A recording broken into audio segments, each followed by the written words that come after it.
Olá, pessoal, boa sorte para o mago. Pois bem, depois de chuvas e trovoadas, a gente retorna hoje, conforme combinado, para ter uma conversa com a Júlia Guglinski, que é uma sacerdotisa hecatina. E a gente vai entender melhor isso, entender melhor a tradição dela, quem ela é, o que ela faz ou deixa de fazer, a partir deste momento.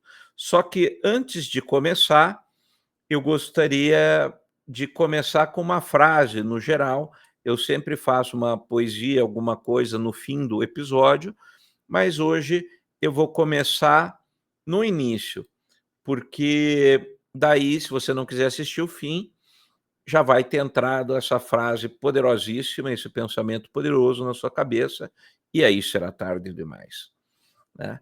Então vamos lá. Eu não temerei. O medo é o assassino da mente. O medo é a morte pequena que traz obliteração. Enfrentarei meu medo. Não permitirei que ele passe sobre mim ou através de mim. E quando ele se for, voltarei minha visão interna para olhar sua trilha.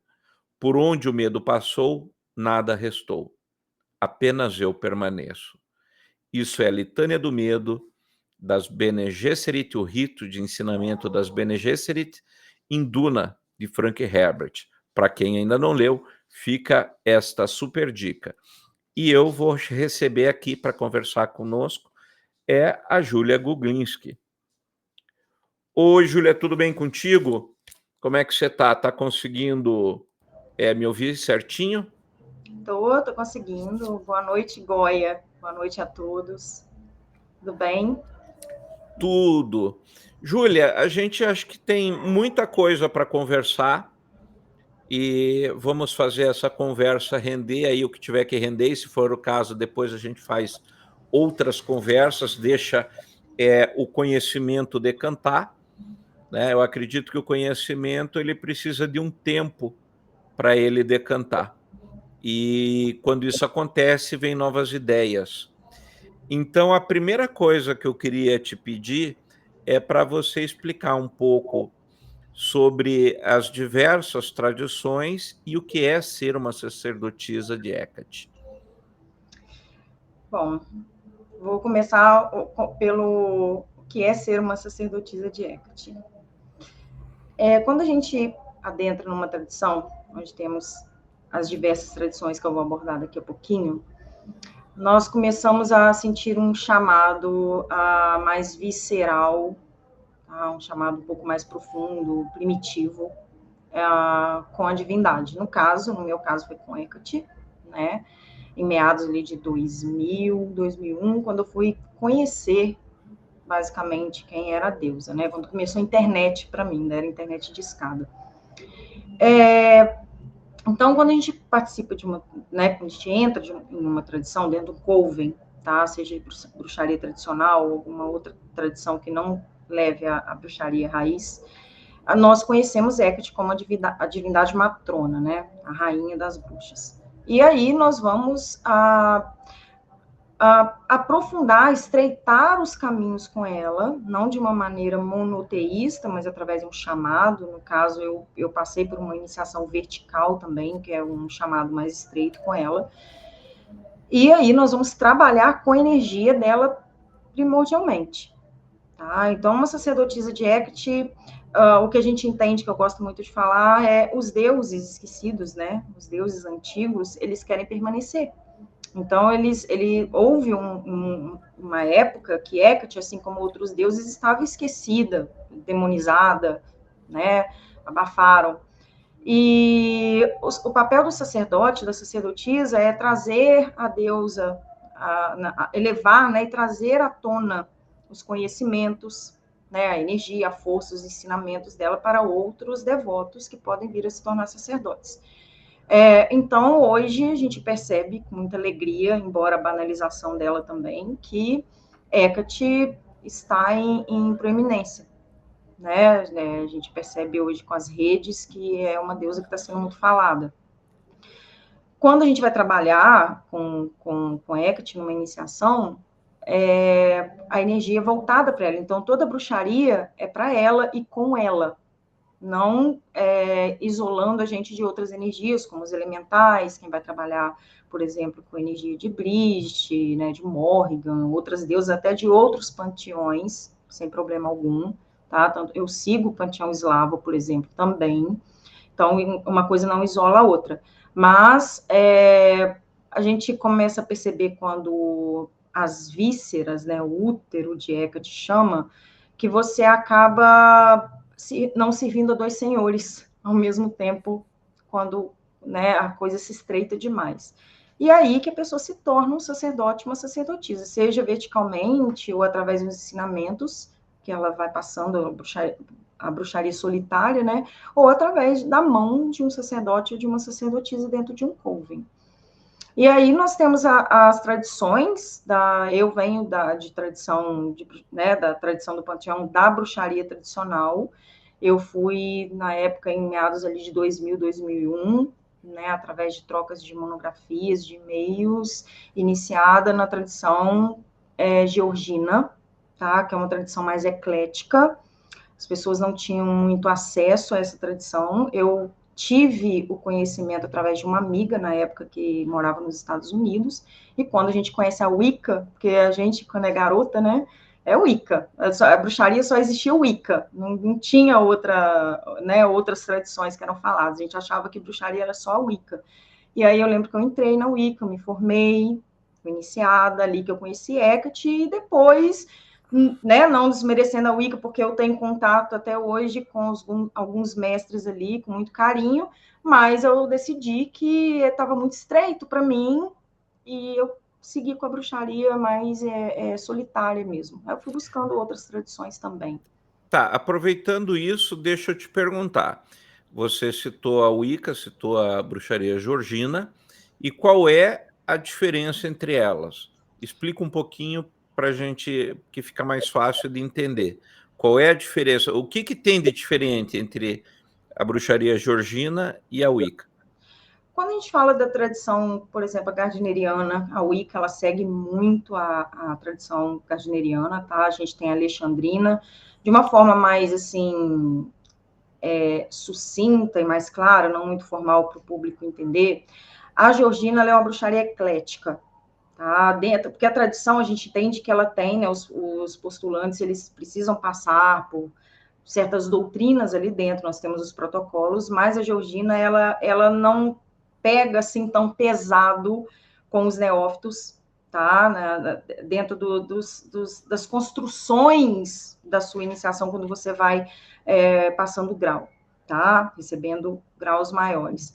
A alexandrina, dentro das tradições, é a mais rígida, né? E nós temos a gardneriana, que também segue até hoje um protocolo até mais aberto do que antigamente, eles estão abrindo, né, desacortinando um pouco isso, mas a gardneriana também é aquela mais... Vamos colocar que a gardneriana é a que segue a antiga religião mesmo, é onde onde tem a matriz, né?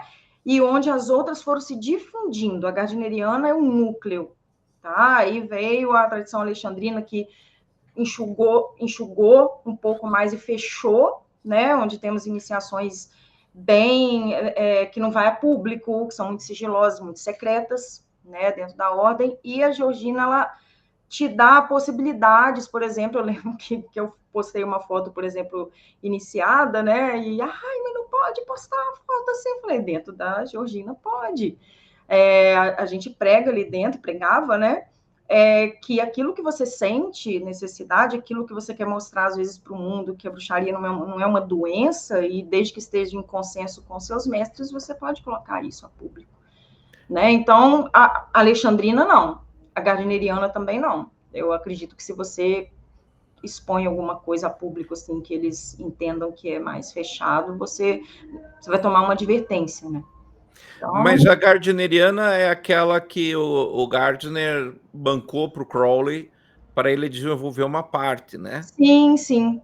Ela abriu um pouco, por isso que eu falo que o Gardner foi o precursor de tudo, né? Ele que abriu as portas, porque antes da tradição gardneriana, a bruxaria, ela ainda é demonizada, né? Mas antes disso, as pessoas não tinham conhecimento do que era. Então, quando foram publicados livros e algumas ritualísticas as pessoas tinham certo acesso, foi justamente para desacortinar, para que as bruxas não fossem vistas, né, da maneira que eram vistas, que a gente tem até hoje, infelizmente, mas hoje acredito que é menos, né? Então, ele entregou algumas fatias para ocultistas como Crowley, algumas fatias, agora eu não sei se eu vou lembrar o nome daquele... Nossa, deu um branco na minha cabeça aqui. Ele foi entregando fatias da tradição para que outras pessoas também difundissem a sua própria bruxaria, a sua própria ordem. Então, ele emprestou, né? O seu né, próprio entendimento de bruxaria. Isso. E me fugiu o nome, depois eu lembro. Tá, aí deixa eu te perguntar, porque agora você trouxe elementos que vão para a próxima pergunta. É uma coisa que eu discuto com alunos, é a questão do livro das sombras. Vivendo como nós vivemos num mundo que ainda hoje é muito voltado, por exemplo, para o patriarcado como um todo, então a gente ouve demais as pessoas comentando sobre o livro das sombras e tal, e que as bruxas deixaram um legado, mas eu entendo, e isso vai fazer um link, depois a gente vai falar sobre processos de iniciação, e aí eu quero voltar nessa ideia, mas assim, assim como os druidas, eles, apesar de terem uma escrita, e uma escrita inclusive iniciática, eles não tinham muito foco em, por exemplo, escrever o seu material. E as mulheres, como tal, sendo sempre menosprezadas por uma sociedade machista,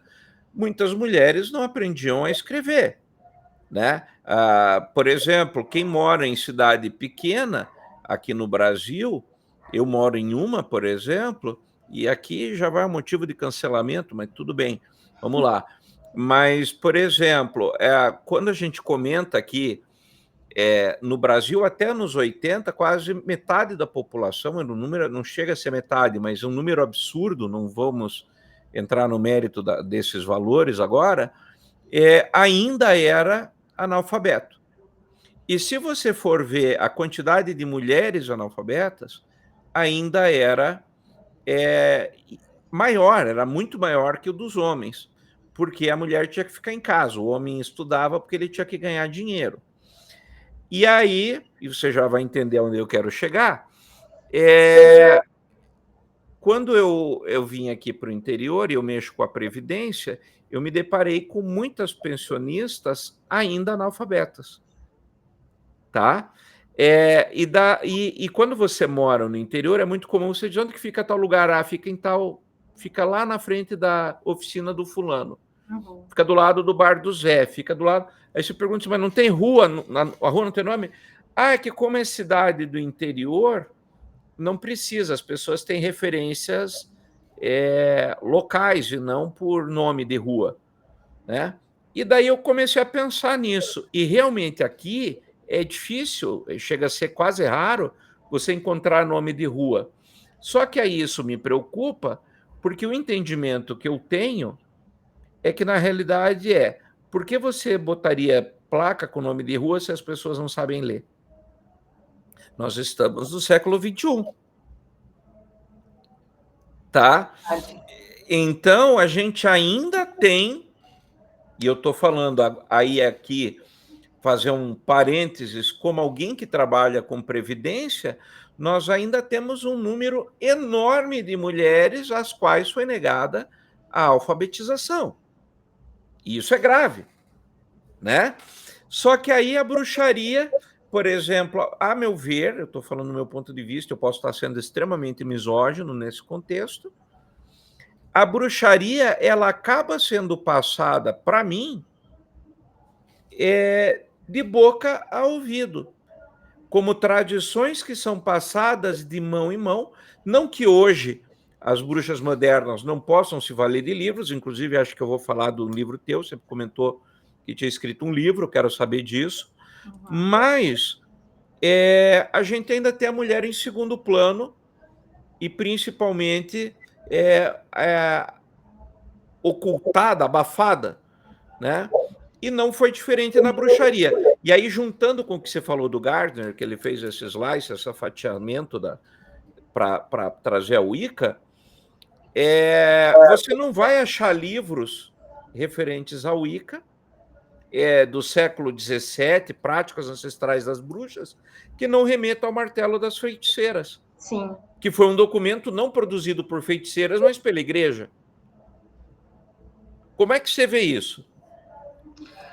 Olha, Goya, eu acredito que depois desse fatiamento, tá, de Gardner, quando você pega, por exemplo, o livro da História da Bruxaria, né, houve sim uma massificação de pessoas, quando a gente fala de inquisição, de inquisidores, a gente não fala só de guilhotina, né, a gente fala da coisa velada, que queimaram livros também, queimaram livros, eles, como pode, né, imagina, você descortina uma coisa que a massa, né, e aqueles que obtêm o controle não quer que aquilo se difunda, entendeu? Então, eles queimaram os livros, eles tentaram queimar, apagar essa parte da história. Então, eu acredito que muita coisa a partir do, né, onde você pega do martelo das feiticeiras, por exemplo, é distorcido, tá? Assim como fizeram com a Bíblia, né? Então é distorcido, eles tentaram jogar panos quentes, um feitiço mais ancestral, né? Um encantamento mais ancestral, a gente tem muita coisa, por exemplo, em aramaico, latim, enfim, é descontextualizado, né? A gente pega muita coisa da igreja, você vê que o Vaticano, por exemplo, deve ser um dos ambientes onde mais se tem livro ocultista escondido numa sala fechada lá, onde ninguém vai ter acesso, entendeu? Então, eu acredito que quando isso explodiu, quando veio à tona toda a história, essa história mais primal que você está abordando também, das bruxas mais antigas, das anciãs, das velhas, né? Eles tentaram abafar de alguma forma. Então, eu acredito que a gente perdeu muito material legítimo, né? Material fidedigno da bruxaria. E aí, eu tô aqui, você está falando, a cabeça está fervendo aqui, né? Mas, por exemplo, e a gente tem um outro BO aí isso acho que nos dias de hoje, principalmente, em que, na verdade, o que acontece? E eu percebo isso como professor de magia, né? Então, várias vezes a gente se pega falando assim, magia clássica. Mas o que é magia clássica? Aquela da Europa. Puta, daí enfiou o pé num balde, né? Por quê?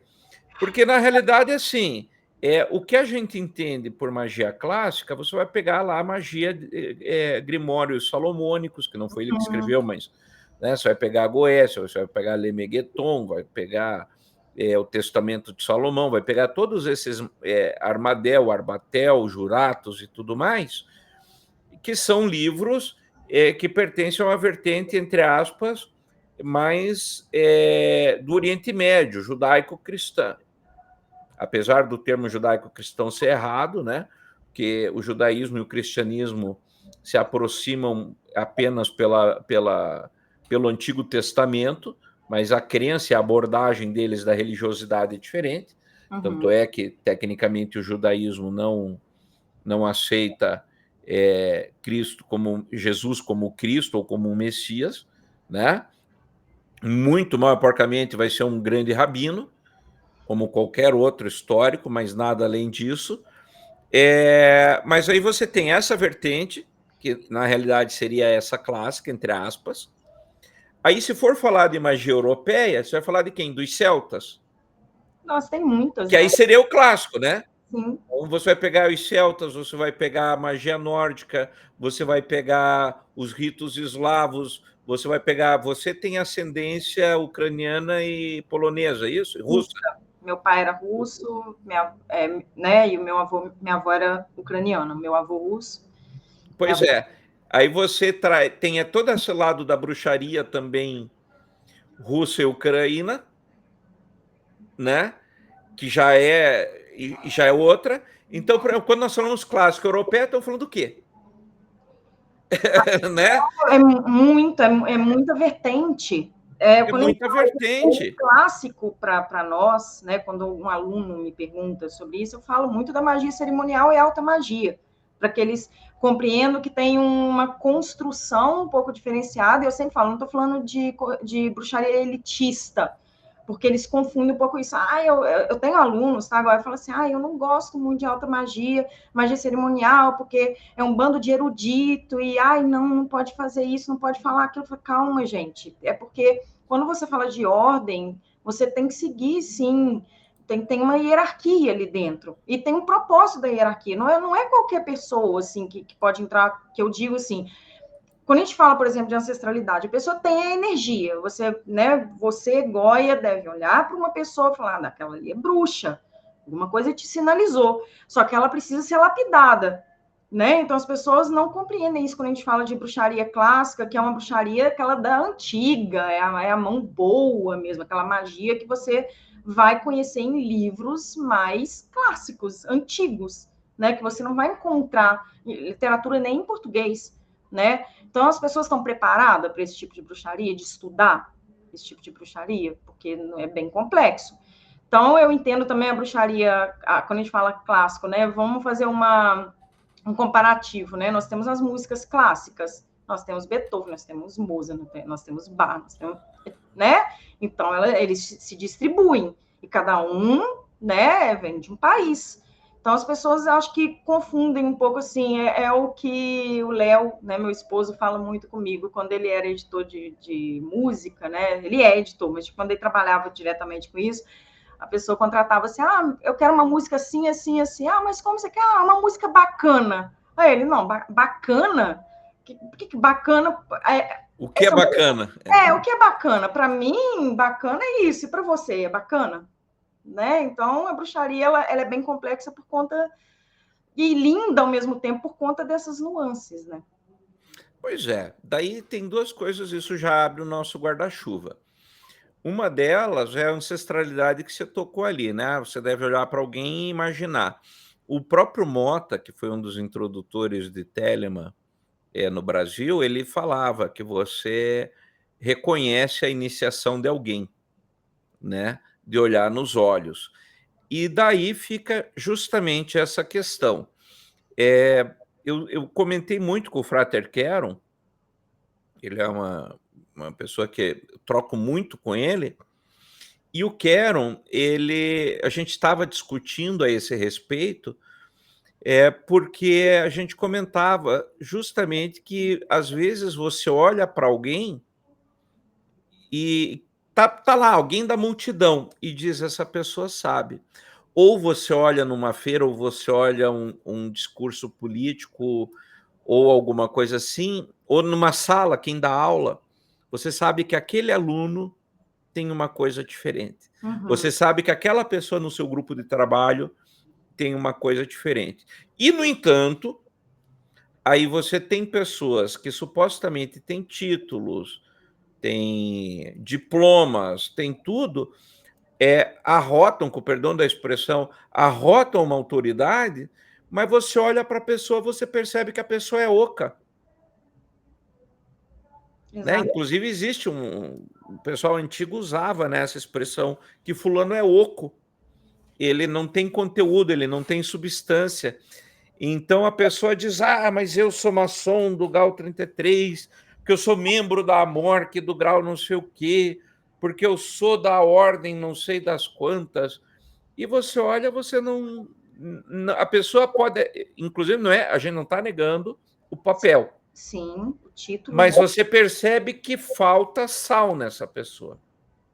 Exatamente. Falta um tempero. E, no entanto, outros que não têm. E, de novo, Léo, a gente já conversou, fizemos um episódio do Bico do Corvo sobre música, eu e ele, e você pega pessoas que nem o Jimi Hendrix, que não teve estudo formal para tocar guitarra.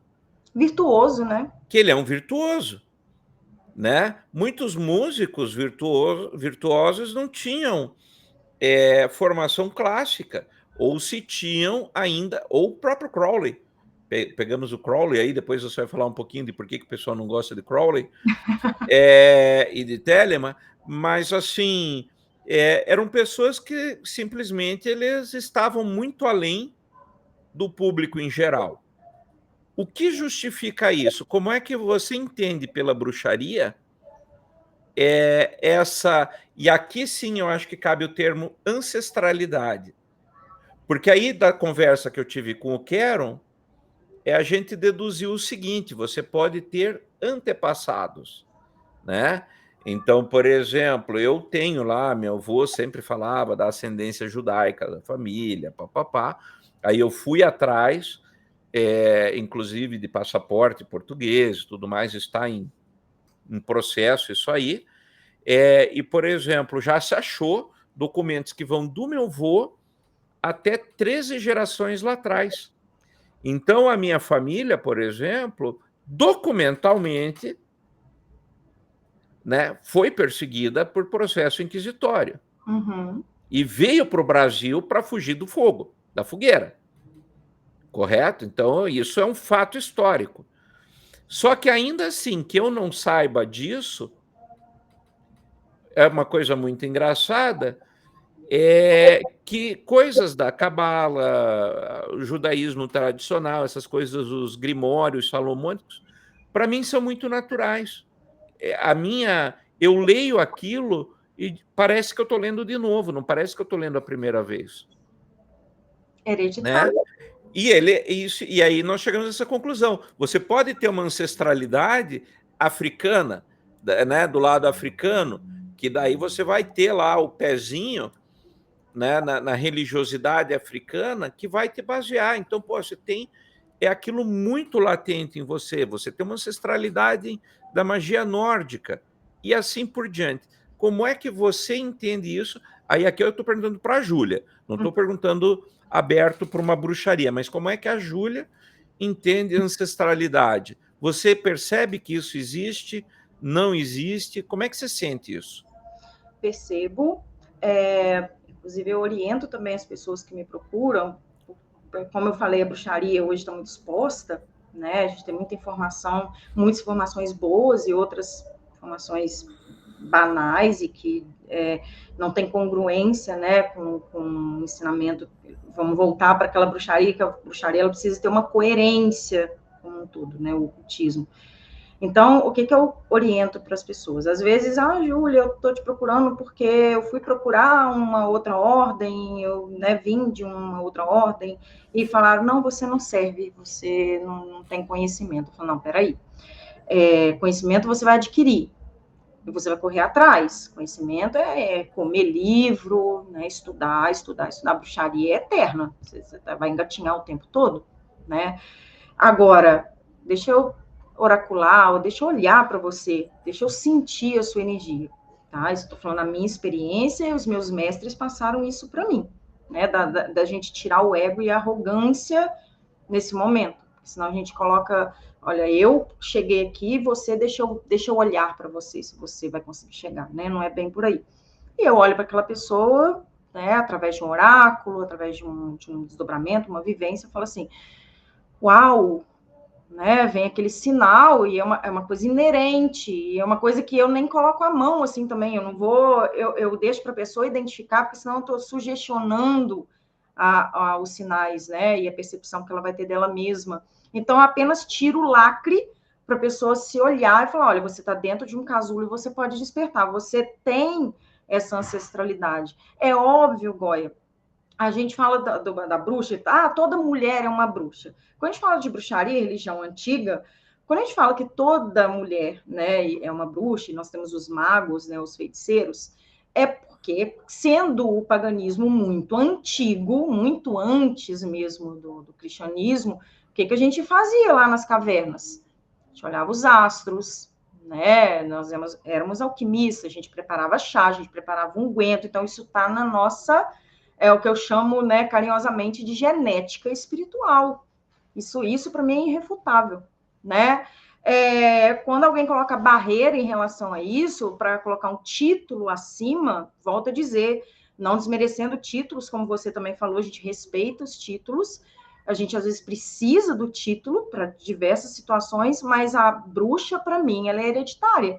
E algumas vão ter um calibre, uma envergadura espiritual um pouco mais acentuada, assim.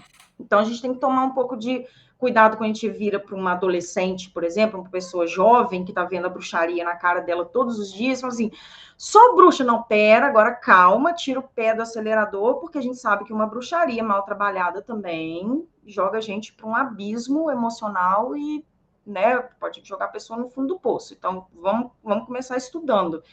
Mas eu entendo que existe essa genética e muito dos pontos, quando a gente fala de egrégora, né, a gente fala, por exemplo, de estregoneria na Itália, né, estregoneria também é parte do ponto da bruxaria ancestral hereditária, bastante, tá?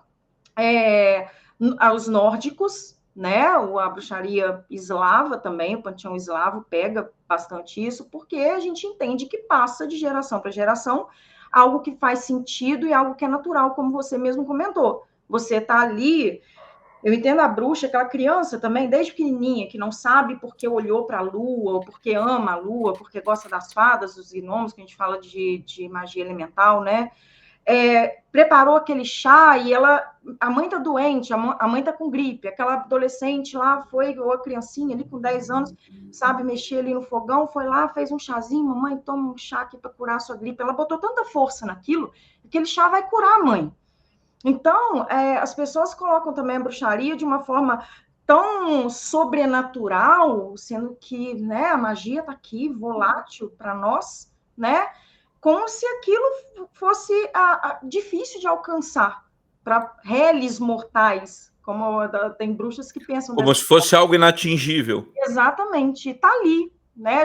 A física quântica aborda esse mel, né? Esse suco, a magia, que é o éter. Então, eu acredito sim, lógico que eu parto do ponto que quando você teve pessoas na sua família, né, avós, que trabalharam com isso, que eram benzedeiras, que eram curandeiros, que tinham fundamentos, ponto de força, que trabalhavam com alguma divindade, isso vai ressoar um pouco mais forte naquele bisneto, naquele tataraneto, né? Mas a bruxaria em si, se a gente for falar de camadas, ela está aí para todo mundo. Nem todos estão para bruxaria porque eles não estão prontos. Mas eu acredito que a pessoa acessa ali, ela vai olhar para o céu, ela vai sentir, né? A gente olha para o céu, a gente sente uma saudade que a gente não sabe de onde que é. Coisas inexplicáveis, né? As mais mistérios entre o céu e a terra do que possa imaginar a nossa filosofia.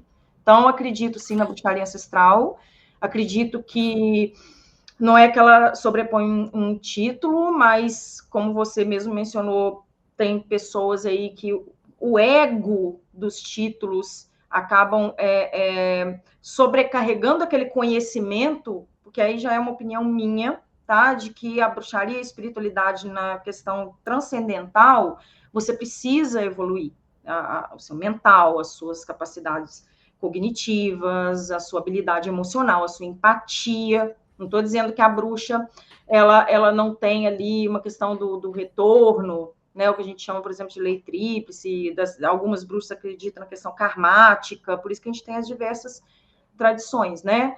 Mas eu acredito que toda pessoa que começa a se conectar um pouco mais, que bota a mão na terra, isso eu sei porque eu tenho a vivência disso, de ver os meus iniciados e pessoas que buscam um trabalho fazer isso. Júlia, eu pus a mão na terra e chorei.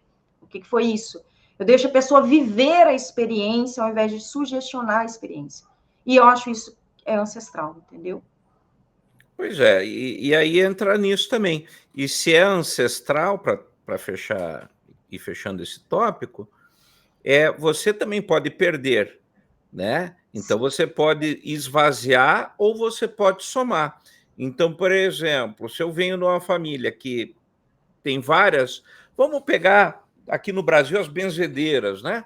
Então, você tem gerações de benzedeiras até que passou por, sei lá, 3, 4 gerações de mulheres e homens que não se dedicaram ao ofício, que foram para outra coisa. Ah, eu virei evangélico, virei qualquer coisa, mas eu não quero saber disso. Então, você vai ter um enfraquecimento também.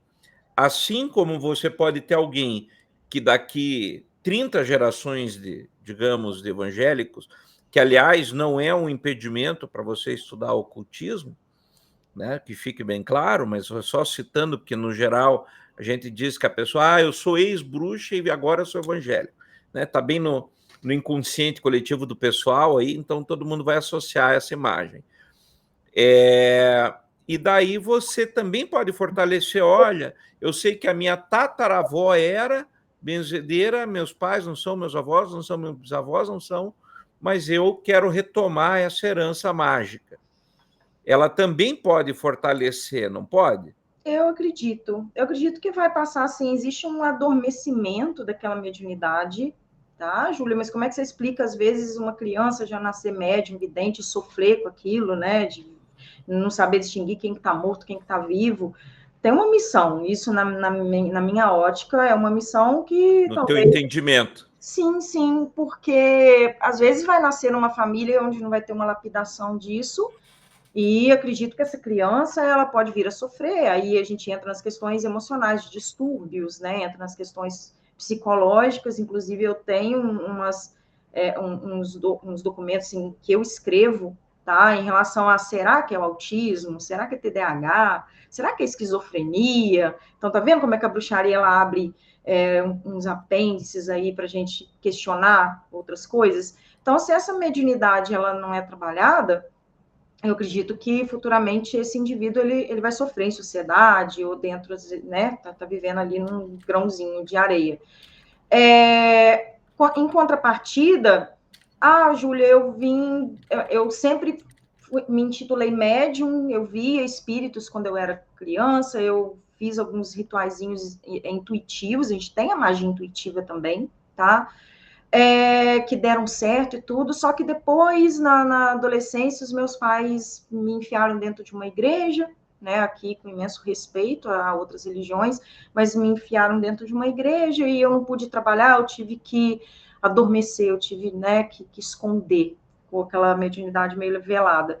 Eu acredito não, né? Nós temos rituais hoje e meditações, e se no código energético daquela pessoa, naquela missão que ela veio quando ela encarnou, que ela vai trabalhar de alguma forma, seja com reiki, seja, né, dando um passe no centro espírita, ela pode vir a conversar com os mentores espirituais, né, com entidades ali, para despertar novamente.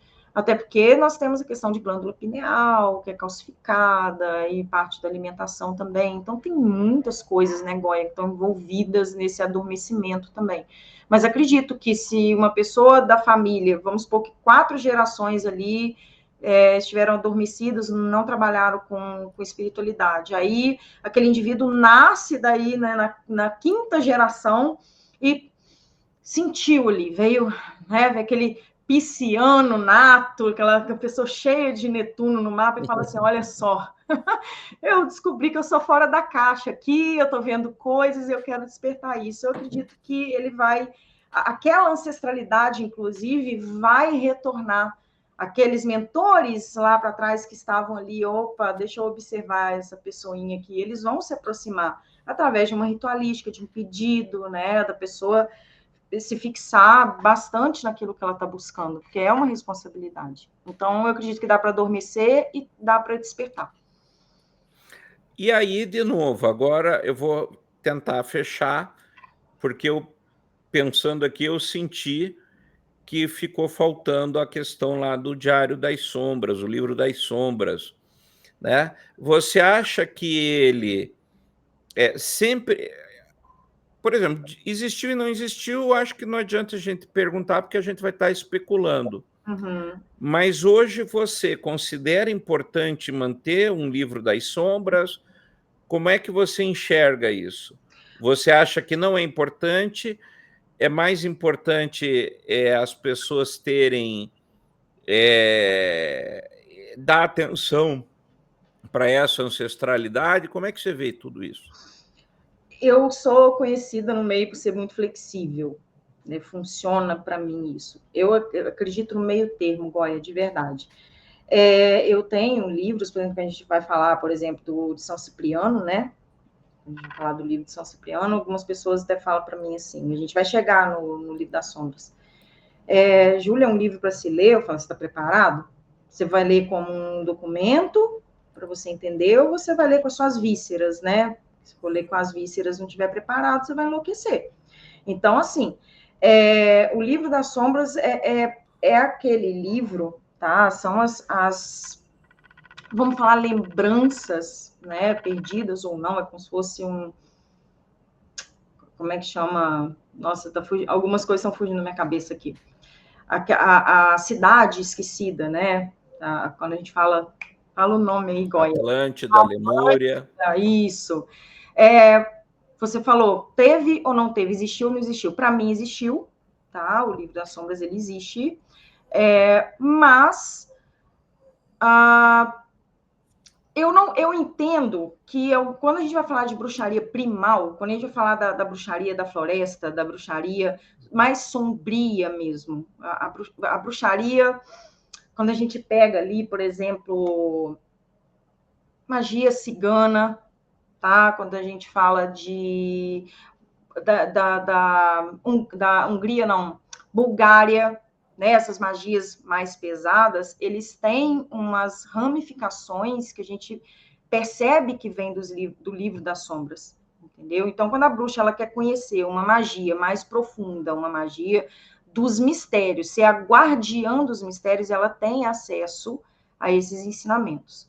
Só que eu também entendo que a gente pode partir de um ponto onde isso vai ser respeitado, nunca esquecido, e você, a partir dali, você vai acessar a sua ancestralidade, a magia intuitiva, as formas de pensamento, você vai criar servidores elementares e vai seguir com os ensinamentos do neopaganismo, entendeu?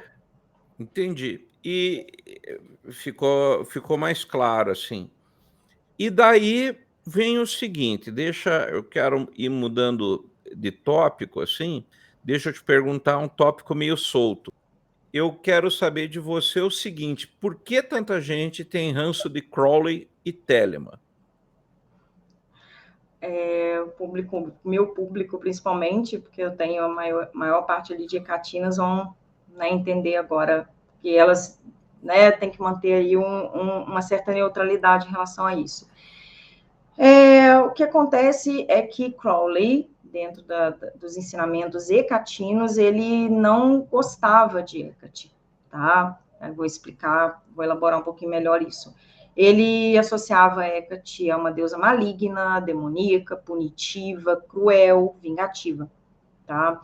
Em alguns livros, em alguns documentos, acho que um pouco depois que ele expressou essa opinião, baseado também nas questões dele, de ensinamentos, né, de experiências, ele recuou um pouco quanto a isso, e parece que no final da vida dele ele respeitou, tá? Mas ele lançou essa diretriz em relação a Hecate na época.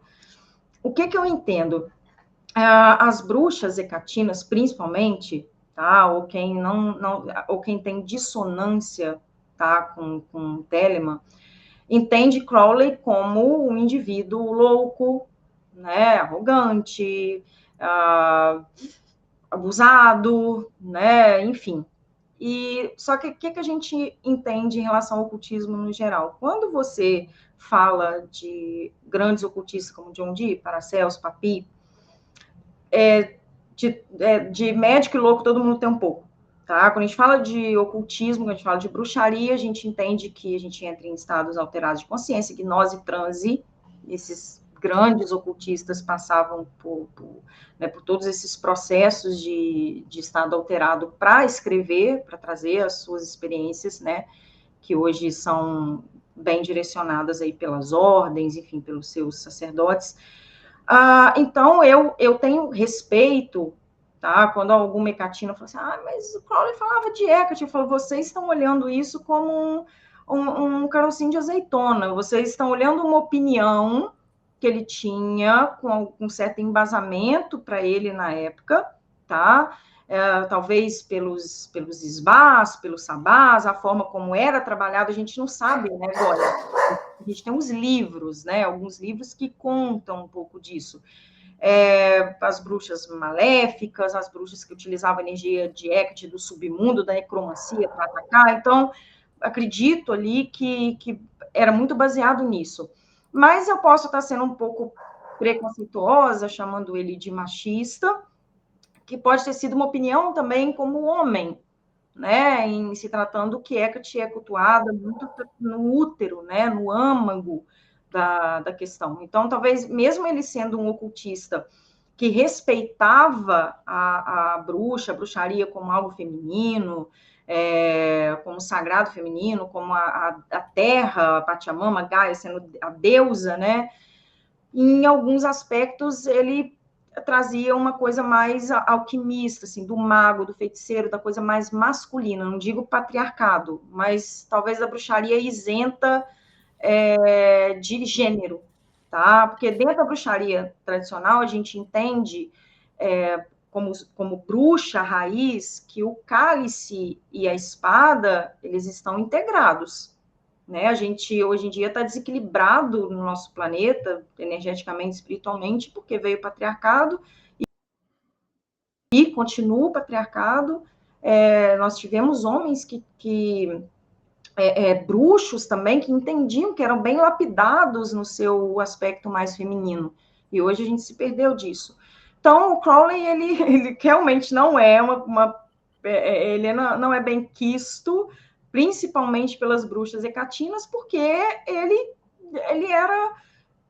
atacou o Hecate nas questões de opinião, mas isso não eu creio que as pessoas, as hecatinas, têm que separar um pouco isso no sentido do crescimento que ele trouxe, o quanto que ele foi importante para o ocultismo, e não levar isso para o coração porque ele atacou a deusa, até porque a deusa ela não tem sentimentos humanos, né? Ela não deve estar lá brindando com Crowley no astral e enquanto as pessoas estão se engalfinhando aqui por causa disso. Entendeu? E eu acho engraçado, porque você tocou num tema interessante, porque apesar da gente falar Deus e deusa, né? Por exemplo, eu tinha uma aluna que ela dizia que Deus não é he ou she, ele é it, né? Ele está além do gênero, né? Os deuses estão além do gênero. E exatamente. Nós estamos lidando com o gênero por uma questão de polaridade, uma série de outras coisas. E aí fica, eu acho que isso até levanta uma pergunta, né? Por exemplo, você entende que para que um homem, por exemplo, estude bruxaria ou pratique bruxaria, ele vai ter menos potencial, porque alguns casos no ocultismo e na magia ocidental ainda se coloca a mulher num segundo plano. A gente sabe bem disso, né? Mas na bruxaria existe também esse reverso, tipo, homem tem coisas que o homem nunca vai entender. Até aí, acho que é uma questão de obviedade, porque tem coisas do universo feminino que os homens não vão entender, né? E vice-versa. Mas fica a pergunta para você. Você entende que um homem pode, por exemplo, se iniciar na bruxaria e ter tanto potencial quanto uma mulher? Acredito. Eu também já tomei lambada falando isso. Porque as pessoas entendem, igual você falou, tanto as divindades quanto a bruxa é um estado de ser. A bruxa, o bruxo, o mago é um estado de ser. Igual você falou ali, né? Ex-bruxo, ex-bruxa, não existe, porque não é um você deixar de comer carne e virou vegano, sabe? É algo que está inerente. Então, para mim, na minha opinião, não existe o ex-bruxo ou ex-bruxa. Quando a gente fala, então, de ancestralidade, a gente pensa assim, né? A gente vê muito essa frase lá no Instagram. Eu não sou Júlia, eu estou Júlia. Na encarnação passada, eu era Júlio. Né? Então, eu acredito muito nisso, Goya, que, óbvio, tem outras facetas disso, né? Tem variáveis de explicações, mas eu acredito, por exemplo, o homem que se desperta bruxo, óbvio, para mim, na minha opinião, ele vai ter um lado feminino desenvolvido. Não estou dizendo que é o homem afeminado, não estou dizendo que é um homem... Júlia, você está falando de homem romântico, homem carinhoso? Não. Habilidades emocionais, aquela empatia, aquela natureza mais feminina né? Tem gente que pensa assim, eu sou bruxo e todo bruxo então é homossexual. Não, nós temos muitos héteros, as pessoas têm essa ideia, tá? Não, é hétero assim, tá casado para inglês ver, é porque não saiu do armário ainda, todo bruxo é homossexual. Não, gente, não é, tá? As pessoas têm essa ideia, porque por conta dessa questão de gênero que você falou, que isso é muito mundano ainda, né? A gente está nesse planeta de expiação, nesse limbo aqui, as pessoas se ligam muito nisso e segrega a espiritualidade. Então, eu acredito, e tem muitos homens, né, sacerdotes, bruxos, muito intuitivos. A intuição, para mim, não é um traço só feminino, e muito por causa de outras vidas. Você pega uma criança que toca Chopin com 2 anos de idade, como é que você explica isso? Entendeu? Então, se a gente for falar disso, a gente vai falar Sim. até amanhã, né? Então, é claro que, para mim, temos muitos magos, feiticeiros, bruxos. Quando a gente fala, por exemplo, de Nostradamus, né? Quando a gente fala de Merlin, por exemplo, como é que você explica? Júlia, então, mas você está querendo dizer que eles foram mulheres em outras vidas. Estou dizendo que isso pode ser uma explicação, né? Quando a gente fala... Porque eu entendo o gênero feminino, tá? O que a gente chama de gênero, como uma força. Se estivéssemos integrados até hoje, antes do patriarcado, o homem e a mulher, eles eram integrados nessa questão né? Por exemplo, vamos falar de forma literal, aquele casal lá, os camponeses, muito antes de Inquisição, muito antes dessa perseguição, eles deitavam na relva e olhavam para as estrelas. Eu acredito que os dois, era consonante isso, de olha, você está sentindo o que eu estou sentindo? Então, era natural para os dois, porque era integrado. É óbvio que dentro da bruxaria tradicional, a gente tem de Quernunos como a figura, assim, da resistência, né, dos chifres, o que o catolicismo trouxe como figura do diabo, né, através da igreja católica. Para nós é Quernunos, a pata de bode, o chifre, que eram os homens que caçavam os cervos, né, e usavam aquela pele, usavam os chifres para trazer essa virilidade, para trazer a questão de proteção. Então, assim, eu não estou dizendo que não tem uma diferença biológica e cognitiva do homem para a mulher, mas para a espiritualidade isso era integrado, e não era feio, né? Hoje a gente vê um homem, às vezes, falando poeticamente sobre o Sharia, lá, isso aí não é homem, não. Eu acho isso bem indigesto, inclusive. Então, acredito, sim, que temos muitos magos. Eu estou conversando com um, por exemplo, entendeu? Temos muitos magos, feiticeiros aí, exímios, e muitas bruxas que ainda não acessaram a força que elas têm. E daí isso vai levar a gente para a conversa da iniciação, né? Eu entendo, também é uma coisa pessoal, não estou falando que eu estou certo ou que é regra, né? Mas, no geral, o processo iniciático ele tem a ver com ordens paramaçônicas. Então, aquela primeira iniciação que faz sentido você falar da morte, que você morreu por um momento, nasceu por uma nova realidade, etc. Muito disso se baseia no ritual, no capítulo 125 do Livro dos Mortos, que é o julgamento da alma, tá? Então, se você pega principalmente aquela magia que vem ali do Oriente Médio, né, tendo como base o Egito, e que depois, mas a Cabala, mas os mistérios islâmicos, tal, mas eles ainda cooptaram esse material do Egito. Mesmo a Cabalá que fala Moisés, ele foi criado no Egito, ele foi treinado no Egito, né? Então ele trouxe muito desse material para o seu entendimento. Os gregos também perpetuaram muito disso, tá? Então, também faz mais sentido em ordens que trabalham com templo, graus, patentes, né? Então, eu sou, que nem na maçonaria, eu sou primeiro vigilante, segundo vigilante, sou orador, sou não sei o quê, sou venerável mestre, né?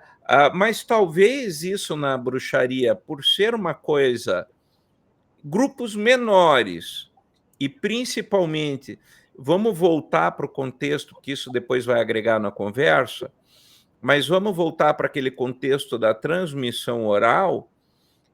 As pessoas não viviam em cidades, elas viviam no campo, viviam em sítios, viviam em chácaras, né? Então você aprendia com a tua mãe, você aprendia com o seu pai o ofício. Raramente você ia para a cidade e aprender alguma coisa. De novo, eu moro no interior e aqui perto a gente tem municípios que as pessoas ainda hoje, de novo, vou frisar, moramos no século XXI e as pessoas não foram a um cinema, nunca viram o mar e, principalmente, se não houve necessidade de médico em algum momento, não foram sequer à cidade. Eles moram no sítio desde que nasceram. Tem crianças com 11, 12 anos que nunca foi à cidade. Tá? Então, se você puxa isso para o ponto de vista que nós estamos falando de uma tradição de... E, de novo, gente, eu estou falando porque você que está assistindo isso, provavelmente você mora num grande centro. Pelo menos uma grande parte das pessoas moram em grandes cidades, né? Eu sei que o meu público, por exemplo, eu vejo a estatística do YouTube, então quando eu digo você mora numa grande cidade, quase 60% do meu pessoal está em São Paulo, que assiste meu canal. Tá? Então, quando eu estou falando isso, eu estou me dirigindo especificamente a você, que mora numa grande cidade ou numa cidade, por exemplo, que não é tão interiorana, aí com mais de 120, 130 mil habitantes. Se você mora numa cidade assim, talvez isso para você cause estranheza. Mas quando você fala em bruxaria, eu tenho que lembrar que lá atrás esse pessoal morava numa casa que era ele, o pai, a mãe, chão de terra batido, um fogão feito de argila, né? A escola mais perto era uma absurdidade. Então, e isso continua a realidade para algumas comunidades hoje em dia.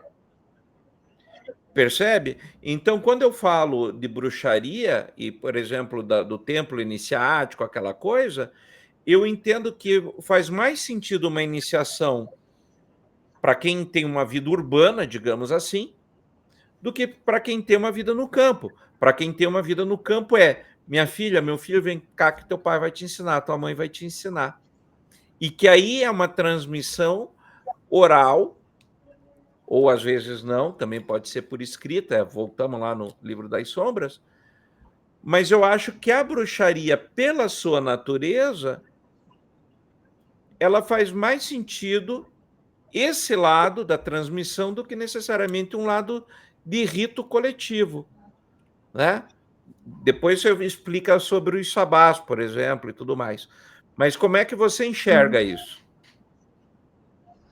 Então, pegando a experiência que eu estou vivendo agora, né? Eu sou do interior de Minas, cidade chama Cataguases, que tem 80 mil habitantes, né?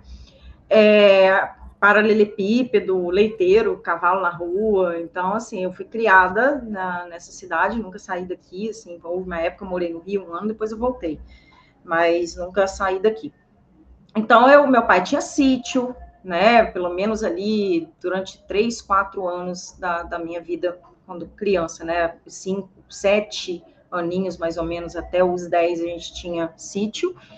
E plantações, animais, né? Criação. A gente percebe essa bruxaria, né, pessoal, o Goya está falando aqui, não é, a gente tem a bruxaria urbana, nós temos os arranha-céus, não quer dizer que não funciona, não quer dizer que você não está exercendo a sua bruxaria. O ponto que a gente está trazendo aqui é que a bruxaria antiga, quando a gente vai falar de eras medievais, né, é uma bruxaria plebeia, isso, né, aquela mulher lá, não assim, é uma magia de elite. Assim. É aquela que andava né, nem com túnica, não, é com aquela peleja, né, aquele cobertor, né, se escondendo ali nas vielas, enfim, né, lendo a mão das pessoas e fazendo as suas previsões, às vezes sem a pessoa perguntar. Eu estou vendo, inclusive, aquela série Luna Nera, tá? Fala muito disso. Tem aquele filme Iniciadas também, que fala, Silenciadas, aliás, que fala disso também, mostra mais ou menos a realidade da bruxaria dessa época. Então, essa bruxaria pé no chão mesmo, descalço, contato com a terra, é diferenciada, porque igual o Goya está dizendo, passa como se fosse uma simbiose. Você já está vivendo aquela realidade, né? Quando eu estava morando em apartamento, tá? Que eu faço? O que as bruxas, né? Que eu ensino para os meus alunos? Fundamentos, você encontrar um sítio, um lotezinho, comprar um lote, ou encontrar numa beira da estrada que você possa voltar, mas que não seja privada, né? Para você não tomar uma espingarda na cara. E você fundamentar, né? As bruxas, elas fundamentavam, elas colocavam seus fetiches na terra, né? Entregavam para a divindade na terra. As iniciações eram, né, durante a madrugada, colocava sua carinha ali, ó, né, no narizinho para a pedra ali, e você passava aquela noite vestida de céu ali, no frio, no relento, fazendo o quê? A morte, né? Você está morrendo você ganha o seu nome mágico, né? O seu nome de iniciado, você está morrendo, você está deixando aquela vida para uma nova vida. E essa experiência de forma íntegra, você vai passar no meio do mato, né? Onde você vai pegar mesmo, vai colocar a mão na terra, vai ver as manifestações, todos os fenômenos que você não vai conseguir ter acesso, fica um pouco restrito dentro de um apartamento, que não quer dizer que não funcione, deixando bem claro, tá? Passei boa parte da minha bruxaria aí dentro de um apartamento, mas fazendo pontes com a terra. Então, é procurar um lugarzinho, se você tem um sítio, uma chácara, mesmo que você não more, é interessante você fazer os seus fundamentos lá, porque é diferente, vai trazer uma grandeza para a sua Então, prática. eu acho que isso tem muita coisa para a gente explorar. Tem 2 temas aí que eu quero jogar, já vou falar aqui para a gente não perder, depois a gente volta. O primeiro deles é um pouco isso, sabe? Porque assim, eu já morei em cidade grande, eu morei em Curitiba a maior parte da minha vida e fui morar e optei por ir para o interior, né? E, aliás, não me arrependo em nenhum momento e hoje eu digo que eu não voltaria para Curitiba.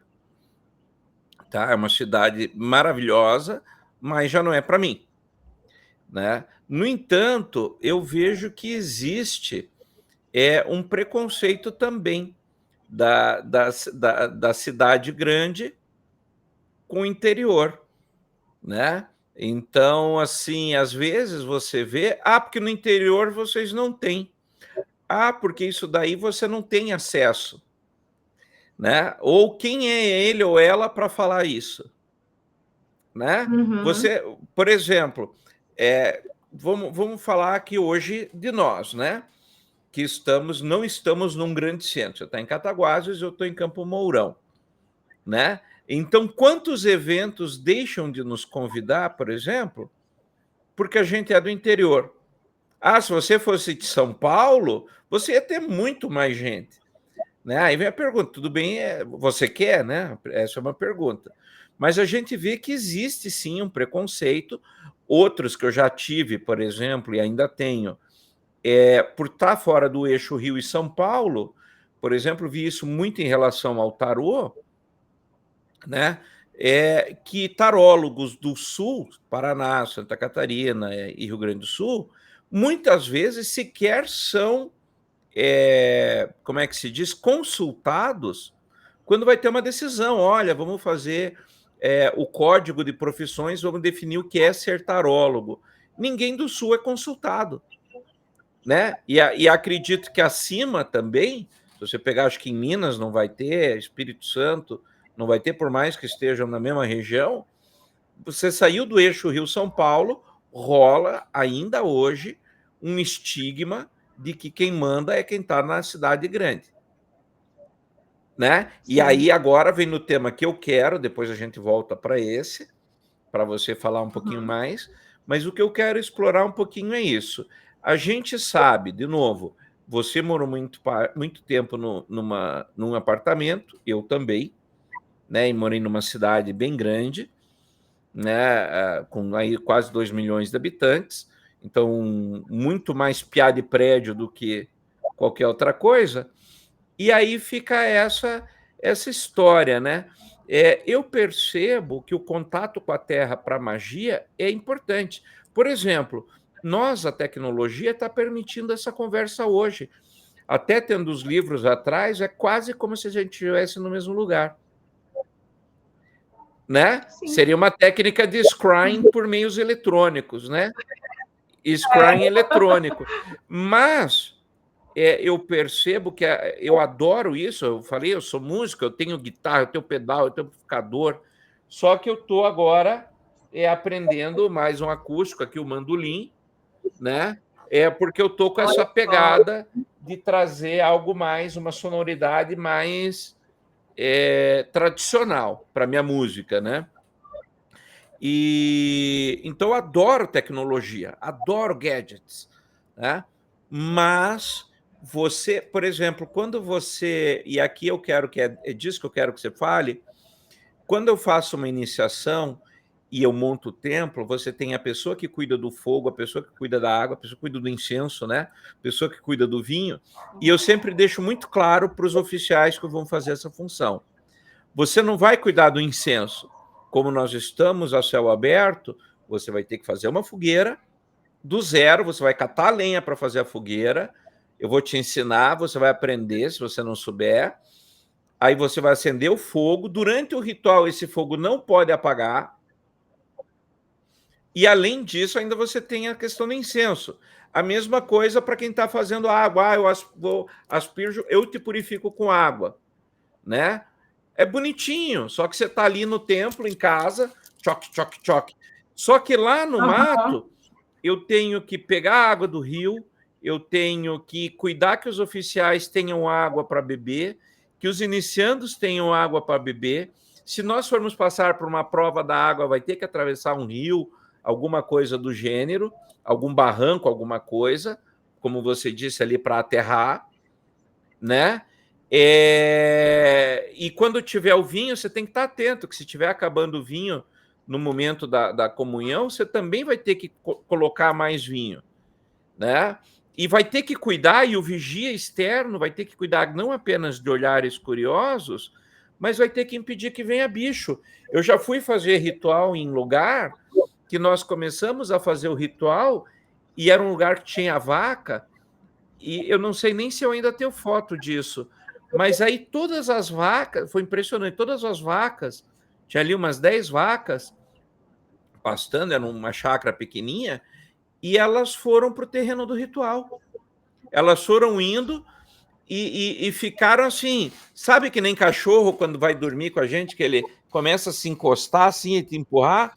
Elas foram fazendo assim, elas foram chegando para o círculo, com a cabeça baixa, assim, pressionando a gente, e ficaram. E você empurrava, ela não saía, aquela bosta daquela vaca, não ia para trás e ficava ao nosso redor. Quando acabou o ritual, elas foram embora. Foi impressionante, que a gente está encerrado. Né? Falou, está encerrado. Aí as vacas saem, naturalmente. Então, assim, esse tipo de experiência, ou outra experiência que a gente já teve, foi de não fazer o círculo mágico, e você via que o mosquito vinha, quando estava passando o círculo mágico, ele desviava e dava a volta no círculo mágico. A gente também percebeu isso, né? Isso, para mim, são evidências da união com a natureza. De novo, não estamos aqui invalidando a bruxaria urbana, a magia urbana, mas estamos falando de uma integração com a natureza, que aí acho que é o que a Júlia depois vai falar, que é possível você também se integrar com a natureza no meio urbano. Né? Ou vai num parque, ou vai numa coisa. Mas essa integração precisa ser feita. Qual é a tua experiência? E, principalmente, eu vou falar, de novo, para você que está nos assistindo, hoje eu recebi umas 2 ou 3 fotos dela cuidando do pasto, cuidando do bicho, carpindo. O Léo me mandou e eu falei, bota essa mulher para roçar. Né? E eu entendo que para a gente que lida com magia, é uma outra realidade. Como é que você fala disso na tua prática mágica? Pelo amor de Deus, conte que vai ficar todo mundo ansioso. Olha, eu sou uma pessoa de 42 anos, mas que já tem. Eu falo que se eu fosse para o mundo dos pés junto aqui, eu já tinha vivido bastante, tá? Eu tenho bastante experiência, assim, de vida, né? O que acontece? Então, eu vim para a chácara, tá? E sim, aqui a gente está com dificuldade de encontrar mão de obra. Eu vou dar uma contextualizada, porque tem a ver com o que a gente está falando, né? O Léo, ele está na missão me transformar rural. Júlia, você ainda não é rural, você está quase, né? E como a chácara, ela estava... Hecate não me trouxe para um lugar assim tão fácil, né? Por quê? Uma deusa necromante, a história dessa chácara que tem uma história bem sombria, né? Os donos aqui foram executados, enfim. E aí aqui é cheio dos paranauís. E muito mato, quatro anos com a casa abandonada totalmente, sem ninguém entrar aqui dentro. Então, estava mato acima da cabeça. E a gente com dificuldade de encontrar mão de obra, e eu naquele sonho, porque aqui é cheio de portal, a casa, o lugar é maravilhoso, assim, tem muitos cantinhos, assim, de portal. E eu falei assim, bom, deixa eu começar a pegar na enxada, né, pegar numa roçadeira, enfim, começar a descobrir aqui os instrumentos. E ali que começou, não foi através de uma ritualística, embora desde pequenininha que eu vá para sítios, né, contato com praia, né, a gente tem um apartamento em Cabo Frio, assim, lá no Peró, que é uma praia muito, assim, é mais primitiva, é mais afastada da área urbana, né, ou pelo menos era.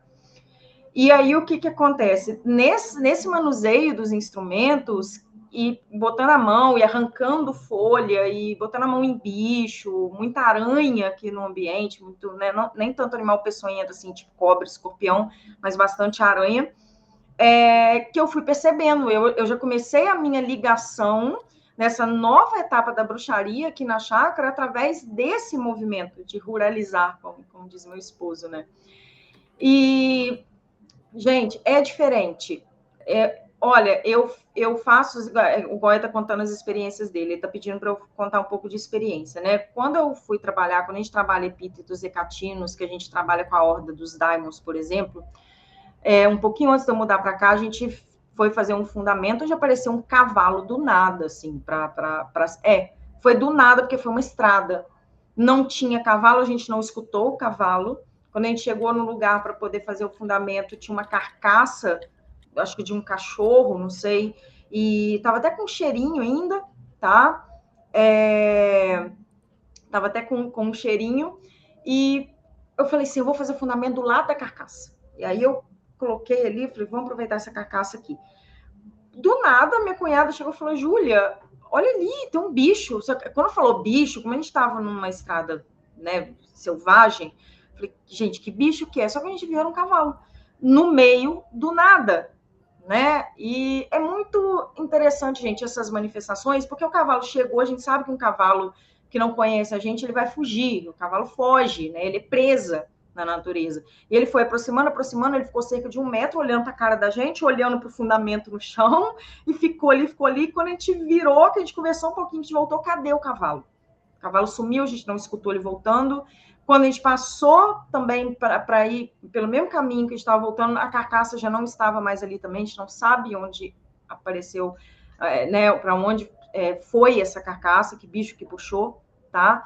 E aqui no sítio a gente fez, né, na chácara, o Léo deu a ideia da gente fazer um ritual cerimonial com os elementais, foi feito ontem, e as manifestações são diferentes, as oferendas podem ser deixadas, né, que são as frutas, o mel, num tronco, né, de uma árvore, onde você vai passar por uma experiência antiga de como era feito, porque hoje na bruxaria urbana a gente pega, faz a oferenda, não é todo mundo que a gente teve adaptação.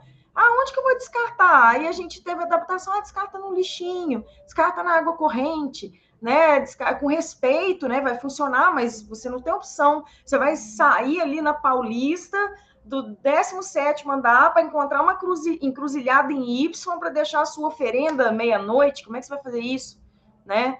Então, num sítio, né, numa chácara, te proporciona as encruzilhadas, os pontos de força, né, as árvores, toda uma conexão com os animais, as manifestações que a gente tem.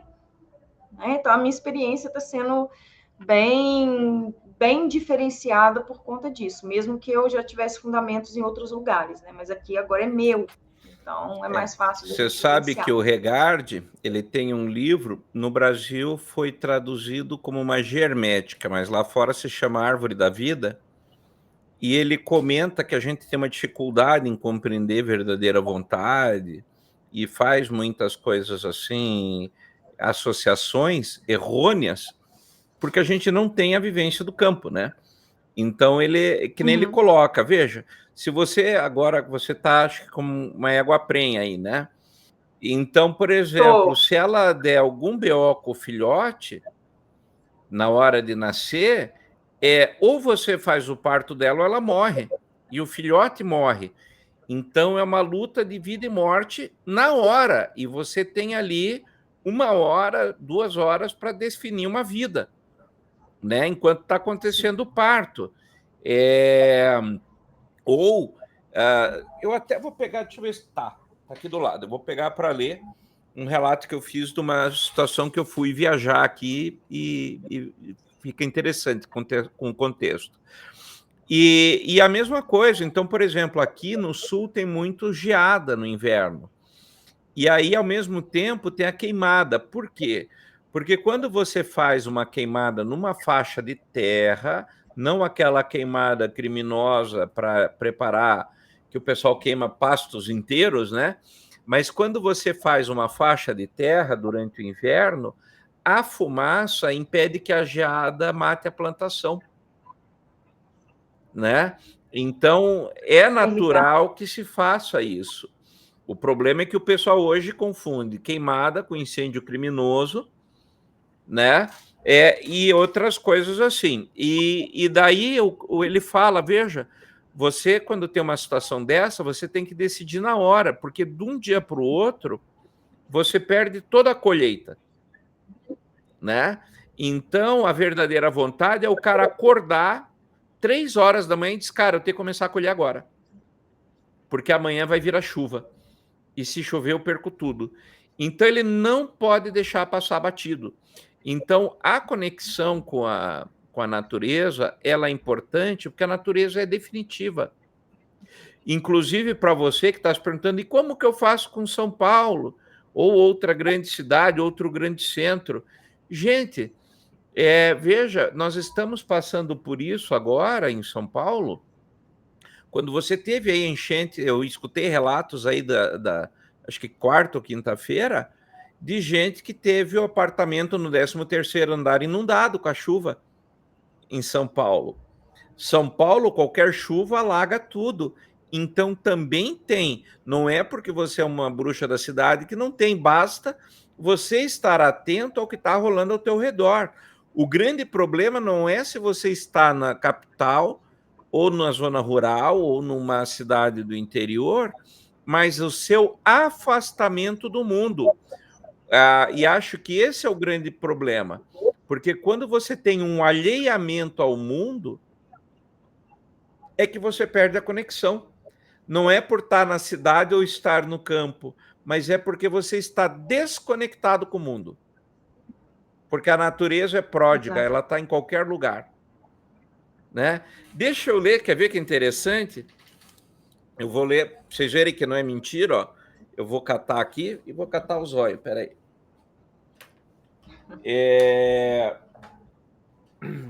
Mas eu fui numa cidade cuidar pelo núcleo lá de educação para verificar a parte da merenda de um colégio. E eu fui para uma cidade aqui que é um dos grandes fornecedores da Natura, que é Corumbataí do Sul, que fornece, por exemplo, o maracujá para aquela linha Ecos da Natura. Então, eles vivem da cooperativa. E eu fui lá visitar a escola e entender a situação daquela escola. E aí eu vou ler para vocês o diário que vai fazer muito sentido para quem está assistindo essa conversa. Corumbataí do Sul, 3 de setembro de 2013. Viemos fazer uma verificação na escola de Corumbataí do Sul e o diretor não se encontrava, estava numa consulta médica e nem o responsável pela merenda. Procurei a merendeira e fiquei surpreso com a organização do espaço. Segundo a informação dela, ela tem espaço para alterar fisicamente a merenda entre recente e antiga e assim não misturar o novo e o velho. A região de Corumbataí é bem irregular, do tipo montanhosa, e fiz algumas fotos para registrar a viagem. Quando viemos, próximos às 9 da manhã, ainda havia bastante nevoeiro. Enquanto acompanhava a merendeira, fui perguntando como era a cidade. Ela estranhou que eu tenha trocado a vida na capital pela vida em Campo Mourão. Falei um pouco sobre meus motivos e perguntei quantos habitantes havia na região. Ela falou, eram 3.000 aproximadamente, e explicou que em breve seriam em número menor, pois na última semana tiveram a geada negra e se perdeu toda a lavoura de café, só serve para lenha, afirmou ela. A partir dessa perda, perde também a cidade, pois sem o produto, café, não tem como segurar o produtor na região. Curiosamente, faz 1 ano que cheguei em Campo Mourão e, fazendo o caminho inverso dos colonos, vim da capital para o interior. Aqui as pessoas têm uma natureza como regente do seu dia a dia. Olha aqui que interessante. Me espanta quando se tem um número tão grande de cristãos num local que devia ser pagão por natureza. Literalmente. A migração das pessoas segue o fluxo da natureza. Quando a natureza aperta de um lado, libera do outro. E conhecendo as leis de fluxo e refluxo na prática, elas seguem aquilo que a natureza dá. Outro ponto curioso é que, por influência do processo industrial, essas pessoas tentam forçar a natureza em outra direção, mas a natureza é soberana, e a geada negra é a prova inconteste disso. Talvez o que falta a essas comunidades é um pensamento pagão, de respeito à natureza e seus ciclos, porque se for por essa linha de raciocínio, vemos que o cristianismo anda de mãos dadas com extrativismo e exploração desenfreada. Será que, ao invés de buscar uma religião universal, não seria mais fácil pensar em religiões geograficamente viáveis? A imposição do Deus morto corrompe corações, mentes e faz a semente apodrecer. O paganismo precisa florescer como o jorro quente do gozo na vagina da natureza, fecundando, trazendo vida. No retorno, a paisagem se deita lasciva, esperando pela fecundação. O sol desce no horizonte para encontrar a terra. O calor gerado durante o dia garantirá a umidade durante a noite, a esperança de vida de um dia vindouro. E aí termina o diário. Uau! Né? E você vê que é uma constatação disso, né? Da dificuldade de você enxergar a natureza como regente do ciclo.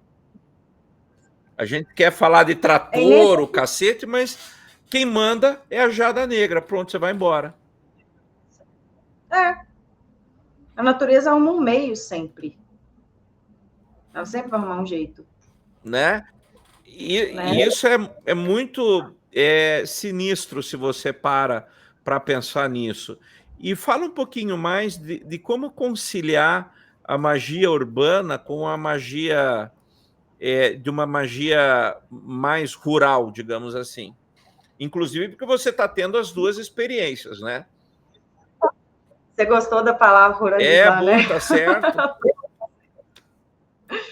Bom, você está falando para eu explicar, por exemplo, para as pessoas que moram na área urbana, então. Né? Como que ela faz para ruralizar a sua vivência mágica, né? Para ter essa experiência? Bom, eu entendo que, tipo assim, não, a bruxaria, ela não é uma dinâmica obrigatória no sentido assim.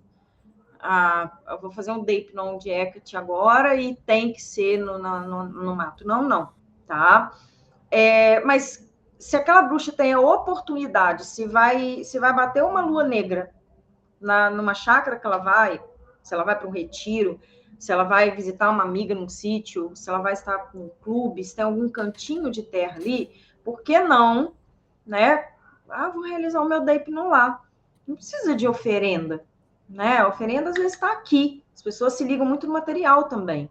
Então vai lá, acende uma vela, se conecta com a divindade, vai lá, coloca a mão numa árvore, senta debaixo de uma árvore para poder se conectar. Você deu o exemplo da chuva. Está chovendo, tem uma varanda, ou tem uma janela onde vai cair um pouco, faz uma gambiarra, um inspetor bugiganga ali, coloca alguma coisa para cair aquela água da chuva no copo, né, no recipiente, que a gente sabe que a água da chuva é uma água poderosa para magia, não só para banhos, mas para, né, realizar magias também. São Paulo, Parque Ibirapuera. Eu sou das bruxas que, tipo assim, quando eu não tinha o meu espaço aqui, eu ia para o Colégio Cataguases, que é um colégio que a gente tem aqui, inclusive foi o Oscar Niemeyer que fez a arquitetura dele. Então, as pessoas têm o Colégio Cataguases, é um colégio público, tá? Mas as pessoas têm meio como a menina dos olhos, e a bruxa vai lá, 3 horas da tarde, faz o ritual ali, enquanto os meninos estão assistindo aula.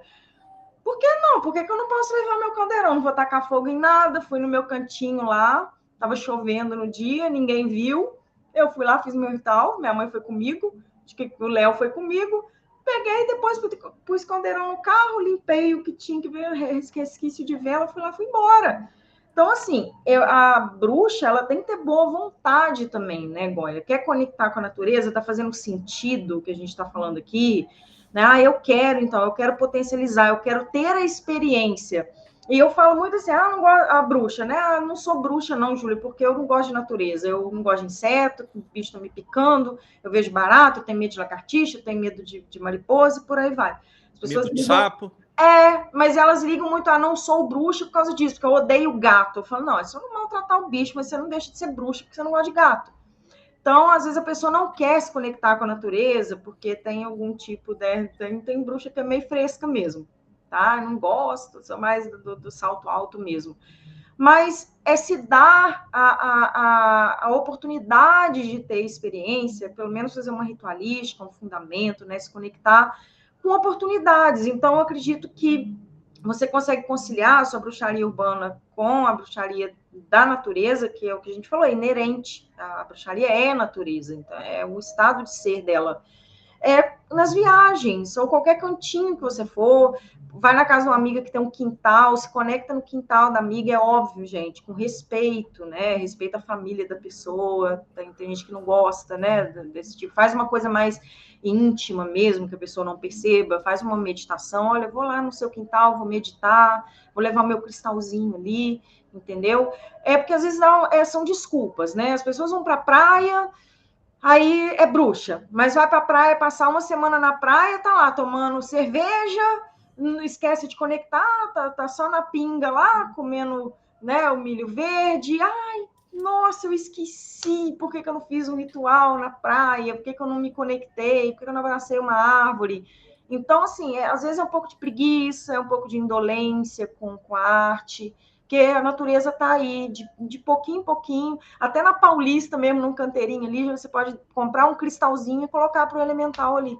Quer conectar com o elemental? Enterra um cristal ali. Aí eu dando ideia para o pessoal de São Paulo, né? Agora, daqui a pouco eu vou falar, bruxa, a Avenida Paulista está cheia de cristal nas árvores. Começa a achar embaixo da árvore cristal. O mistério dos cristais sobre as árvores. Isso aí. Então, se conectar dessa forma, de uma forma, às vezes, sutil. Às vezes a pessoa quer tudo muito também. Mas eu quero me conectar, eu quero agora. Né? Eu quero muito, assim. Eu não tenho um sítio, então não vou conectar com nada. Não, é de pouquinho em pouquinho. É com a água da chuva, é uma cachoeira que você vai, é um quintal, né? Algum cantinho. Então, é o Ibirapuera, vai caminhar no Ibirapuera também. Entendeu? Vai colocar uns cristalzinhos lá no Ibirapuera, enfim. Muito bom. E me diz uma coisa, você escreveu um livro chamado Despertar das Mariposas. É esse o nome? É esse é o nome. Fala um pouquinho, e eu estou curioso, por que que você associa a bruxaria às mariposas? Vamos lá, me conta um pouco disso. As mariposas, elas, além da serpente, do cão negro, né, das corujas, ela é um animal associado à Hecate. Então, a gente tem as mariposas como correspondência. A bruxa em si, a bruxa mariposa, né, ela é associada à magia, feitiçaria. Então, a gente tem até superstições, né? Inclusive o pessoal no interior chama mariposa de bruxa, né? Olha Bruxas. lá a bruxa. Isso, né, aquela bruxona meio que tá ali na parede com a caçapa desse tamanho, e as pessoas associam, alguém da família vai morrer, isso é mau agouro, né? Tem essa superstição. E o que acontece? Além de ser uma correspondência de Hecate, e por eu ter um contato com a divindade muito antes de eu conhecer quem era Hecate, então desde a infância ali, meados de 94, 95, que eu me lembro da aparição dessa mulher alta com túnica negra e as mariposas em volta e cães negros. Então é uma experiência muito semelhante à da Márcia C. Silva, que é uma das escritoras também que tem na Bruxaria Catina, né, as faces de Hecate. Experiências pessoais, mas a mariposa ela é um animal hecatino. Então, eu peguei a minha experiência, né, do contato com a mariposa, que eu sempre tive desde criança, sempre apareceu em limiares, né, em situações de passagens da minha vida, seja perda de ente querido, realmente, né, ou seja, alguma transformação, o nascimento dos meus filhos, entrar para uma faculdade, um relacionamento amoroso, a mariposa sempre estava ali. E a mariposa, ela tem a simbologia, a gente sabe que a palavra bruxa, uma das definições é a larva de borboleta, né, além da mulher sábia, onde tem essa questão assim, muito simbólica do casulo, né? A mariposa, inclusive aqui na chácara, tem o bicho da seda, é maravilhoso o casulinho, assim, ele é amarelinho, assim, meio pegajoso, sabe? Eu já tirei foto de dentro, assim, você vê a larvinha lá dentro, muito lindo. E tá eclodindo as mariposas, aquelas peludinhas, sabe? Meio douradas, assim, é bem bonito, cheio de mariposa aqui. Então eu peguei essa simbologia da mariposa sendo uma correspondência hecatina, trazendo a minha experiência das mariposas na minha vida, no sentido de como foi também o meu eclodir, a minha metamorfose, entendeu? Do despertar, que é dificultoso, de você rasgar aquele véu, de você trabalhar sombras, de você olhar para o seu fundo do poço, de você olhar para os seus defeitos e conseguir arrebentar aquele casulo para poder voar. Então, e o caminho com Hecate é assim. Então, tem uma terceira simbologia.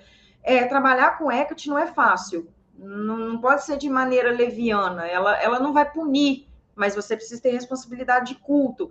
Então, ela primeiro, para ela entender que a sacerdotisa ou o devoto dela tem coragem, são pessoas ali fortes que vão lidar com aquela energia, ela vai te jogar inúmeros pesadelos, né? Hecate é mais ou menos assim. Se tem problema com o seu pai, com a sua mãe, te bota um ano tendo os piores pesadelos com o seu pai e com a sua mãe. Você vai acordar com raiva para ver se você vai lidar com aquilo ali. Tô falando coisas mais literais, só para entendimento do público. Você tem problema de relacionamento, você vai sonhar com muitas questões ligadas a relacionamento até você curar isso. E esse é o despertar bonito mesmo da sua evolução, de ser uma pessoa corajosa, de ser uma pessoa que evoluiu, que conseguiu olhar para as questões mais difíceis, né, para os obstáculos da sua vida, e ao mesmo tempo a questão transcendental da simbologia do despertar único, né, e puro para a bruxaria. E aí eu intitulei o livro dessa forma, colocando um pouco dos meus aspectos. Não é uma autobiografia, tá? Não é, ali é um livro que eu falo sobre Hecate, sobre como funciona esse rasgar desse casulo, quão é doloroso, quão algumas pessoas vão ter um acesso a Hecate de uma maneira positiva, ou seja, através de um emprego, que não é todo mundo que tem o contato com Hecate de forma mais cruel, no sentido emocional. Mas a maioria quando encontra Hecate, está no fundo do poço. Então, eu faço um compilado, né? Tem um compêndio dessas estruturas, fora as referências também bibliográficas, onde eu juntei aí a fome com a vontade de comer. E onde que o público acha o teu livro? Ah, então, isso aí que eu não mencionei para você. O livro ele está escrito, tá? E ele já estava confeccionado algumas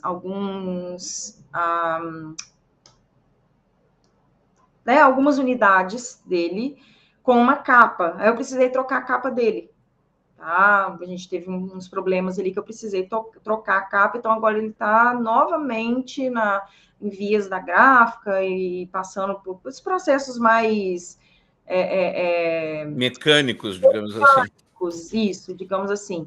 E aí eu creio que até finalzinho desse primeiro semestre eu já consigo lançar, ou o início do segundo semestre. Aí eu vou fazer um lançamento aqui e eu também vou fazer um coquetel em São Paulo para lançar lá.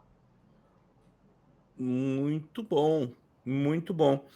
E aí eu vou te fazer uma pergunta, que eu acho que a gente foi mais ou menos, cobriu aqui tudo que eu tinha previsto. O que você gostaria de falar e eu não te perguntei? Não sei. Eu acho que a gente bateu um bom papo, não sei. Então, deixa eu ver se eu tenho uma última pergunta. Vamos lá. Você comentou que a Hecate tem um ar terrível, né? Qual é a diferença desse ar terrível para uma Hecate malvadona de internet, né? Que nem o pessoal, eu sou magista malvadão, então ele se veste de preto, faz sinal e tal. E qual é a diferença desse trevoso dela para o trevoso de internet e de ser a Hecate florida também, que a gente sabe que também tem... Não, a Júlia está errada, tudo que ela fala está errado, porque a Hecate é uma figura tão querida que vocês têm que saber. Então, eu queria a tua opinião, o que diferencia esses 3 sabores de Hecate? Muito gostei. Porque as pessoas... Você falou da banalização, né? Acho que entra Sim, nisso. mas a banalização, eu falo, eu já fui adestradora de cães, né, por 10 anos. Aí eu falo que Hecate entrou nessa sequência de décadas dos cães, né? Teve o Doberman, foi demonizado, teve Rottweiler, teve Pastor Alemão, agora a gente está na época do Pitbull aí. Então é mais ou menos isso. O Hecate agora é o biscoito da vez. Mas ela não é um bolinho de pote. Então vamos lá. Ela não é um ursinho de pelúcia. Nós temos epítetos, né, que são ali características, né, algumas nuances da deusa, tá? Benéficos, cristalinos, que Urano e Astródia, por exemplo, que você vai acessar aspectos celestiais, né, angélicos, vai trabalhar ali com povos estelares, né, Sírios, Pleiades, Arcturianos, Aldebaran, Metatron, Grande Fraternidade Branca, tá? Ela tem esses acessos. Eu falo, né, de uma forma assim brincalhona, tá? Tem que deixar claro, senão a galera corta essa parte e fala que eu falei que ela é amiga de São Miguel Arcanjo, mas é a mãe dos anjos, então ela, né, vai trabalhar com São Miguel, tem uma confluência ali. Mas ela é a deusa dos limiares dos governos. Então, por ser uma deusa necromante, ela vai ter esse aspecto rudimentar. Quando a gente fala trevoso, né, é o sombrio, é o denso. As pessoas odeiam quando eu falo essa palavra, porque que é o usual no meio hecatino, porque é o denso. Eu gosto de dar um exemplo assim: você vai mergulhar, você está com o respirador ali. Você está mergulhando, né? Tá descendo cada vez mais no oceano. Você vai sentir a densidade, é ruim? Tipo, quer dizer que você vai ser engolido, que você não está protegido? Não, mas você está sentindo a densidade. Aquilo está te apertando, né? Aquilo está te causando um desconforto. Porque trabalhar com Hecate nesse aspecto necromante, você está trabalhando com necroplasma, né? Com energias, linhas de submundo, cemitério, então você vai se densificar com aquilo ali. Aí as pessoas acham que isso é maligno. Não, nós temos esse governo. E eles trabalham em comunhão, né? Eu gosto de dar o exemplo da série Sandman, que tem algumas coisas um pouco, sim, mais fantasiosas ali, mas você vê que ele passa por todos os governos e eles se respeitam ali. Eu já tive vivência de desdobramento, onde as emissárias dela me mostraram como que funciona essa arquitetura. Algumas sacerdotisas ou devotos vão ter uma envergadura espiritual para isso, né, tem essa missão, tem esse propósito, vai se identificar mais, que geralmente são pessoas de linha de Goécia, né, trabalhou com magia salomônica, com magia do caos, pessoas, né, necromantes naturais que vão acessar esse aspecto dela, que aí é denso, é um aspecto que você vai precisar se revitalizar energeticamente né, com mais... Foge às vezes as palavras, né? A sua revitalização energética, ela precisa... O protocolo tem que ser mais rígido, né? Do que você trabalhar aspectos estelares, embora a gente sabe que energias também das estrelas, angélicas, as energias mais cristalinas, também não são esse ursinho todo. Porque o ser humano, ele não tem o cosmos compatível às energias que a gente vai trabalhar. Então, a gente tem que estar sempre em equilíbrio, né, Goya? Aí, o que acontece? Banaliza. Hecate, rainha das bruxas, matrona das bruxas. Se é das bruxas, é o geral. Sim, é o geral. Mas tem os escolhidos. Não existe escolhidos. Existem as pessoas que se identificaram com essa energia, e sim, eu acredito que existe um chamado daquela energia para com você. Existem sinais daquilo ali. Sim, vai ter uma empatia maior. Porque aquela pessoa que ela bateu o raio na cabeça, de alguma maneira, quando a gente fala de divindade, é o estado de ser. Né? Ela não tem gênero, ela não tem forma, anima mundi. Então, ela vai buscar dentro daquela matriz a pessoa que vai ter a capacidade de manter a energia e levar a energia dela para outras pessoas e os ensinamentos, né? E aí banalizou. Tem gente que entende Hecate como uma figura, que entende Hecate como punitiva porque é uma deusa dos limiares, da necromancia, dos fantasmas, da feitiçaria, quando a gente tem correspondência como Beladona, por exemplo, Mandrágora, que são venenosos, então as bruxas que trabalham são bruxas que não têm critério, que não têm, né, que são malignas, mas nós temos os epítetos, são mais de 500 epítetos relacionados a Hecate, onde você vai acessar essas naturezas da deusa, entendeu, Goya? As pessoas pegaram, enxugaram Hecate, colocaram ela dentro de um potinho. De um vidrinho, de um potinho. E eles não entendem que é aquele negócio, né? Eu trabalho com Hecate, a parte iluminada. Quando fala que ela é uma deusa do submundo, que trabalha com necromancia, com essas energias, está densificando, está malignizando a deusa. Não. Só que a gente entende que é uma deusa antiga. Quando a gente fala de antigo, por exemplo, muitos hecatinos que se acoplam a essas energias desfiguram, que a gente faz uma acoplagem que não é incorporação, não existe incorporação de divindade, as pessoas acham que existe, tá? Mas tem aquelas energias simbióticas. Então, quantas vezes a gente fica chupado, né, dá ranhuras no corpo, que você entra num estado de transe onde você vai se desfigurar, muitas vezes. E se desfigura para uma figura medonha. Peraí, o que é medonho para a pessoa? Nós temos anjos lindíssimos que são malignos. Então, a gente fala de Hecate, a gente está falando lá das raízes primais, daquela cabaninha, né? Daquela bruxa muito semelhante ali à Baba Yaga, por exemplo, no panteão eslavo. Então, é a bruxa que é quase a própria árvore, né? Ela é velha, é a velha que você falou, da verruga, né? Da cara toda carcomida. As pessoas associam isso a maligno, né? Mas não, é antigo, é bonito isso. É a bruxaria antiga, né? Então, é muito triste. Hoje a gente entende que os canais, a gente tenta fazer os canais de bruxaria falarem de uma forma mais legítima, mais idônea, né? Fundamentada em relação à deusa, mas não colocando amarras, né? No sentido assim, eu acho, né? Que são vozes da cabeça, às vezes, eu acho que é isso, ou Hecate é aquilo, sem olhar o quanto ela é colossal e ramificada para diversos outros panteões, inclusive, onde a própria Hecate pode te conduzir a um panteão celta, a um panteão nórdico, mesmo que não tenha muita confluência com aquilo ali. Tá? Perfeito.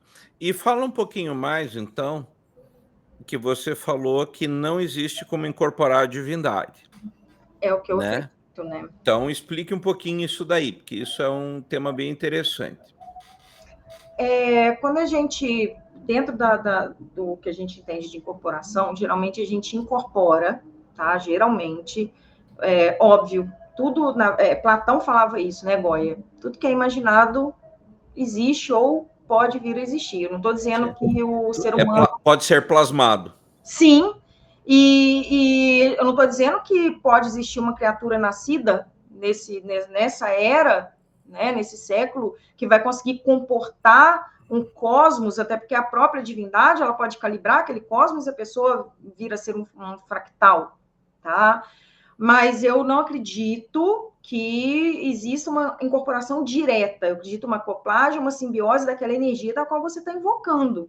Então, tudo vai se manifestar à sua volta. Tá, para nossa pessoa que está assistindo aqui entender, você não tem como incorporar Jeová, então você não vai chegar e dizer assim: "Ó, acabei de incorporar, ó, eu sou Jeová, Isso, sou Jeová de Sabaotes", tal, não vai rolar. É adorei. isso, né, a pessoa pode ter a profecia, pode ter um aspecto da divindade que ela diz: "Ó, você vai me entender", que nem o próprio Crowley lá recebendo o livro da lei, né, que na realidade quem fez foi a esposa dele, ele só anotou, ele foi o escriba, né, dos deuses, mas quem recebeu foi a Rose Kelly. Então, na realidade, o que você está dizendo, trocando em miúdos, você pode, de repente, a divindade vai dizer: ó, o negócio é o seguinte, eu vou te dar uma palhinha aqui para você entender que é o que você consegue aguentar agora. Sim. Mas você não vai jamais incorporar, eu incorporo Hecate lá no centro. Olha, é isso. Peraí, deixa eu incorporar uma divindade colossal, titânica, e depois eu volto, estou viva, né? Vou só tomar água que eu fico de boa. Não acredito. O que a gente tem? A gente tem ela se aproxima, por exemplo, as invocações do Hecateon, que é o livro do Jack Grayle, que é um livro de aliança com ela, onde você, né, fura o seu dedinho, onde tem invocações ali bem cabulosas, tá? Na lua que você vai fazer, então existe um preparo, porque é uma egrégora, esse livro ele foi canalizado, assim como tantos livros de outras tradições, né? A invocação para você chamar ela, que inclusive é através do epíteto Brimo, quer dizer, você não está atacando ninguém, mas você está usando Brimo, que é o terrível, né? O epíteto da terrível, da devoradora de bestas, né? Ela aparece.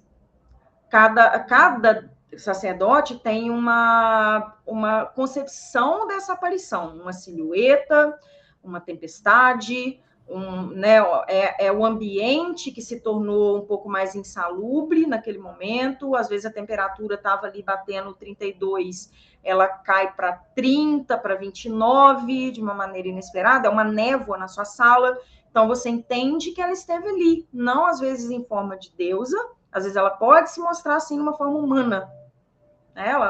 As energias fazem como elas bem entendem, né? Ela tem as cabeças dela, né? Triformes. Então, ela vai se manifestar, mas cada um vai conceber dentro do que aguenta. Às vezes, em desdobramento, Goya, uma vez eu desdobrei com ela, eu estava fazendo um fundamento no desdobramento, eu estava sonhando, eu estava cavucando ali no meio de umas tundras, sabe? Eu estava num lugar muito, muito louco. E aí uma voz olha para sua esquerda. Quando eu olhei, ela estava lá no alto, lá nas grimpas dessas tundras, né? Com uma túnica assim muito alta, aquele rosto nevoeiro. E eu que, né, Hecate, você sabe que você está sonhando. Aí eu gelei no próprio sonho, falei, não quero acordar agora, não quero acordar. Aí eu pedi no desdobramento, eu chega mais perto, eu queria ter o contato, né, mais próximo. Ela se aproximou um pouquinho. No que ela aproximou um pouquinho, eu fiquei o fim de semana, isso foi de sexta para sábado. Eu fui levantar da cama na segunda, para você ter uma ideia. Não que eu me senti, como se fosse uma ressaca. Você sente uma sensação de ressaca, quando você consagra ayahuasca, por exemplo, não sei se você já consagrou. Então, você não está doente, mas você sente como se você estivesse convalescendo de uma doença. Então, não é algo que você pede, assim, as pessoas, eu quero ver Hecate, sério? A gente passa por, né, o sacerdote, ele passa por vários caminhos até poder invocar, ao ponto da própria deusa ter responsabilidade de enviar uma emissária, por exemplo, que nós temos as lâmpades, né, que são as ninfas dela. Então, muitas vezes as pessoas confundem. Ela tem a horda que vai trabalhar por ela, e não necessariamente a própria deusa. A gente acha, está saindo ali do troninho e está vindo aqui no nosso ritual. É sempre através de uma iniciação ou de uma invocação onde existe um propósito para aquilo ali. A gente escuta passos, a gente vê um cachorro negro no meio do ritual, onde ela aparece mais ou menos dessas maneiras, né? Então, eu não acredito numa incorporação, como eu estava explicando lá, gente, acabou que eu voei um pouquinho aqui, de entidades, tá, que já foram encarnadas, né, quando a gente vai falar de matriz afro-brasileira, por exemplo, existe ali todo um protocolo, né, pelo coronário, aí acopla aqui através da nuca, para trazer a questão vocal, né, as transmissões de energia. Não é bem assim que funciona, não existe a incorporação, deixa eu chamar, deixa eu invocar a Hecate, ela entrou aqui, através, utilizando meu ectoplasma, meu perispírito, a Hecate está falando com vocês, conduzindo um ritual, e depois eu agradeço, canto né, o hino órfico dela e ela vai embora. Não, isso eu não consigo conceber.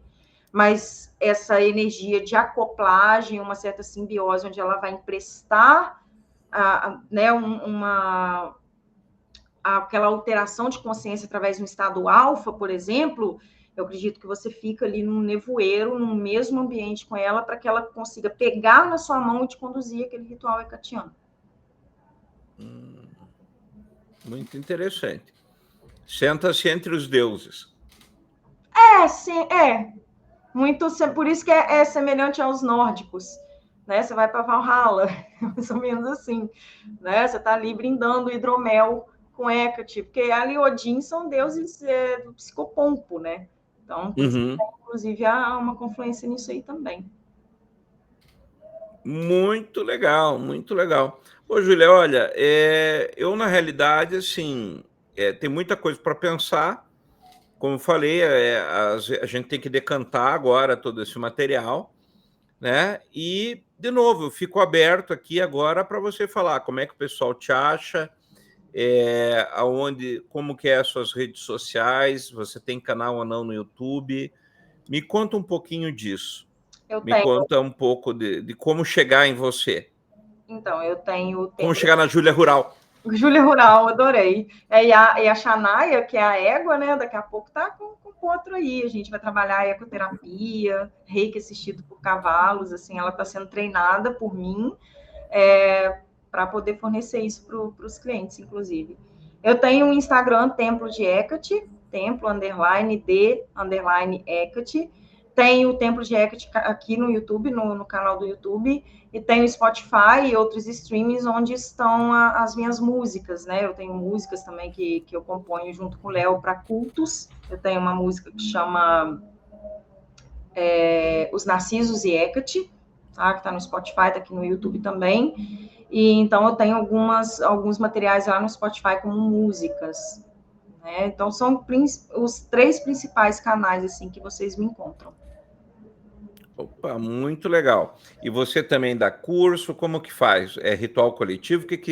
Como que é o teu cardápio? Eu dou curso de bruxaria tradicional, né?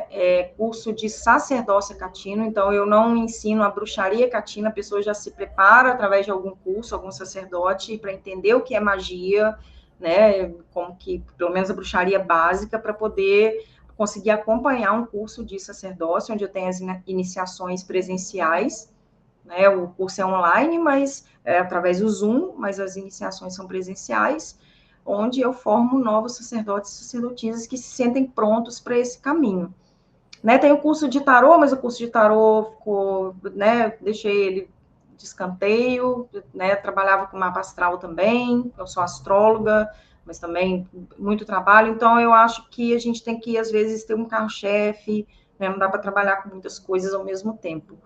E rituais coletivos, eu trabalho com ritual individual, das projeções mágicas, a pessoa contrata o serviço, e me explica o que ela está precisando. Então, eu trabalho primordialmente com energia de Hecate no ritual individual, mas eu faço coletivo, ritual coletivo com magia draconiana, trabalho com dragões, trabalho com os elementais, trabalho com energias xamânicas e com Hecate. E os rituais coletivos eu gosto muito de falar com o público que o valor de troca é ínfimo, né, pela compra de material. Às vezes a gente que trabalha com magia, a gente faz doações também. Eu gosto, uma dica para quem trabalha com Hecate é cuidar dos animais abandonados, mesmo que compre ali um saquinho de ração. Hecate gosta bastante, né, dos cães. Então, todos esses valores, né, de ritual coletivo também é convertido, tá? Eu gosto de deixar isso claro. E a gente, né, eu trago ali um número, assim, maior público que eu tive de ritual coletivo foram 100 pessoas, eu também não pego uma egrégora, assim, tão gigantesca para trabalhar, né? E os feedbacks, assim, são bem legais, são bem suficientes. Muito legal. E eu, então, queria agradecer a tua presença, a tua disponibilidade de conversar com o pessoal, e eu espero que esse vídeo possa ajudar, as pessoas a conhecer um pouquinho melhor o teu trabalho e a entender um pouco melhor o que você faz, e principalmente acho que as pessoas precisam perder o medo da magia. Elas precisam entender que a magia é uma ferramenta para que a gente trabalhe com energias além da gente, né, e que podem ser coadunadas, né, conosco, que estão ali trabalhando junto, trabalhando, né, por mais que sejam, é uma extensão do ser humano, né? Sim. Então, isso é essencial. Mas é isso, eu queria de novo agradecer e convido a voltar outras vezes, inclusive quando for lançar o livro, venha para a gente fazer uma conversa específica sobre o livro daí, tá bom? Eu te agradeço, Goy, agradeço também a participação de todos aqui, tá? O público. Muito obrigada pelo convite. Obrigado. Eu vou fazer uma palavrinha final para o público aqui, e daí vou te deixar agora um pouquinho de fora para a gente poder dar a despedida para o público. Tá, joia. Muito obrigado. Então, pessoal, essa foi uma conversa que eu tive com a Júlia Guglinski, e foi uma conversa, a meu ver, extremamente produtiva, e particularmente eu gostaria de falar para vocês assim, todo o trabalho é bem-vindo, todas as pessoas, eu venho de uma época em que as pessoas estavam muito mais dispostas a odiar do que apenas a conhecer. Então, eu convido vocês a conhecer mais esse trabalho, a conhecer mais o que nós fazemos também aqui no canal, para que saia dessa direção do preconceito, da raiva, né? Todos esses são sentimentos humanos, tanto a raiva, como o medo, como o ódio, como o amor, como a alegria, tá? Só que eu acredito particularmente que você deve estar mais disposto a buscar um equilíbrio do que em eliminar o outro. Quando você está num ponto em que a simples existência do outro é um desafio para você, então devo dizer que talvez tenha algo que você precise trabalhar melhor. Então, dito isso, eu convido todos vocês a enfrentarem os grandes desafios da vida, tá? E sejam todos muito bem-vindos. Boa sorte a todos os magos e magas, a todos os praticantes de magia, seja qual for a sua vertente. A gente está aqui de portas abertas também para ajudar o pessoal a conhecer o seu trabalho. Então é isso, gente. Boa sorte para o mago e até mais.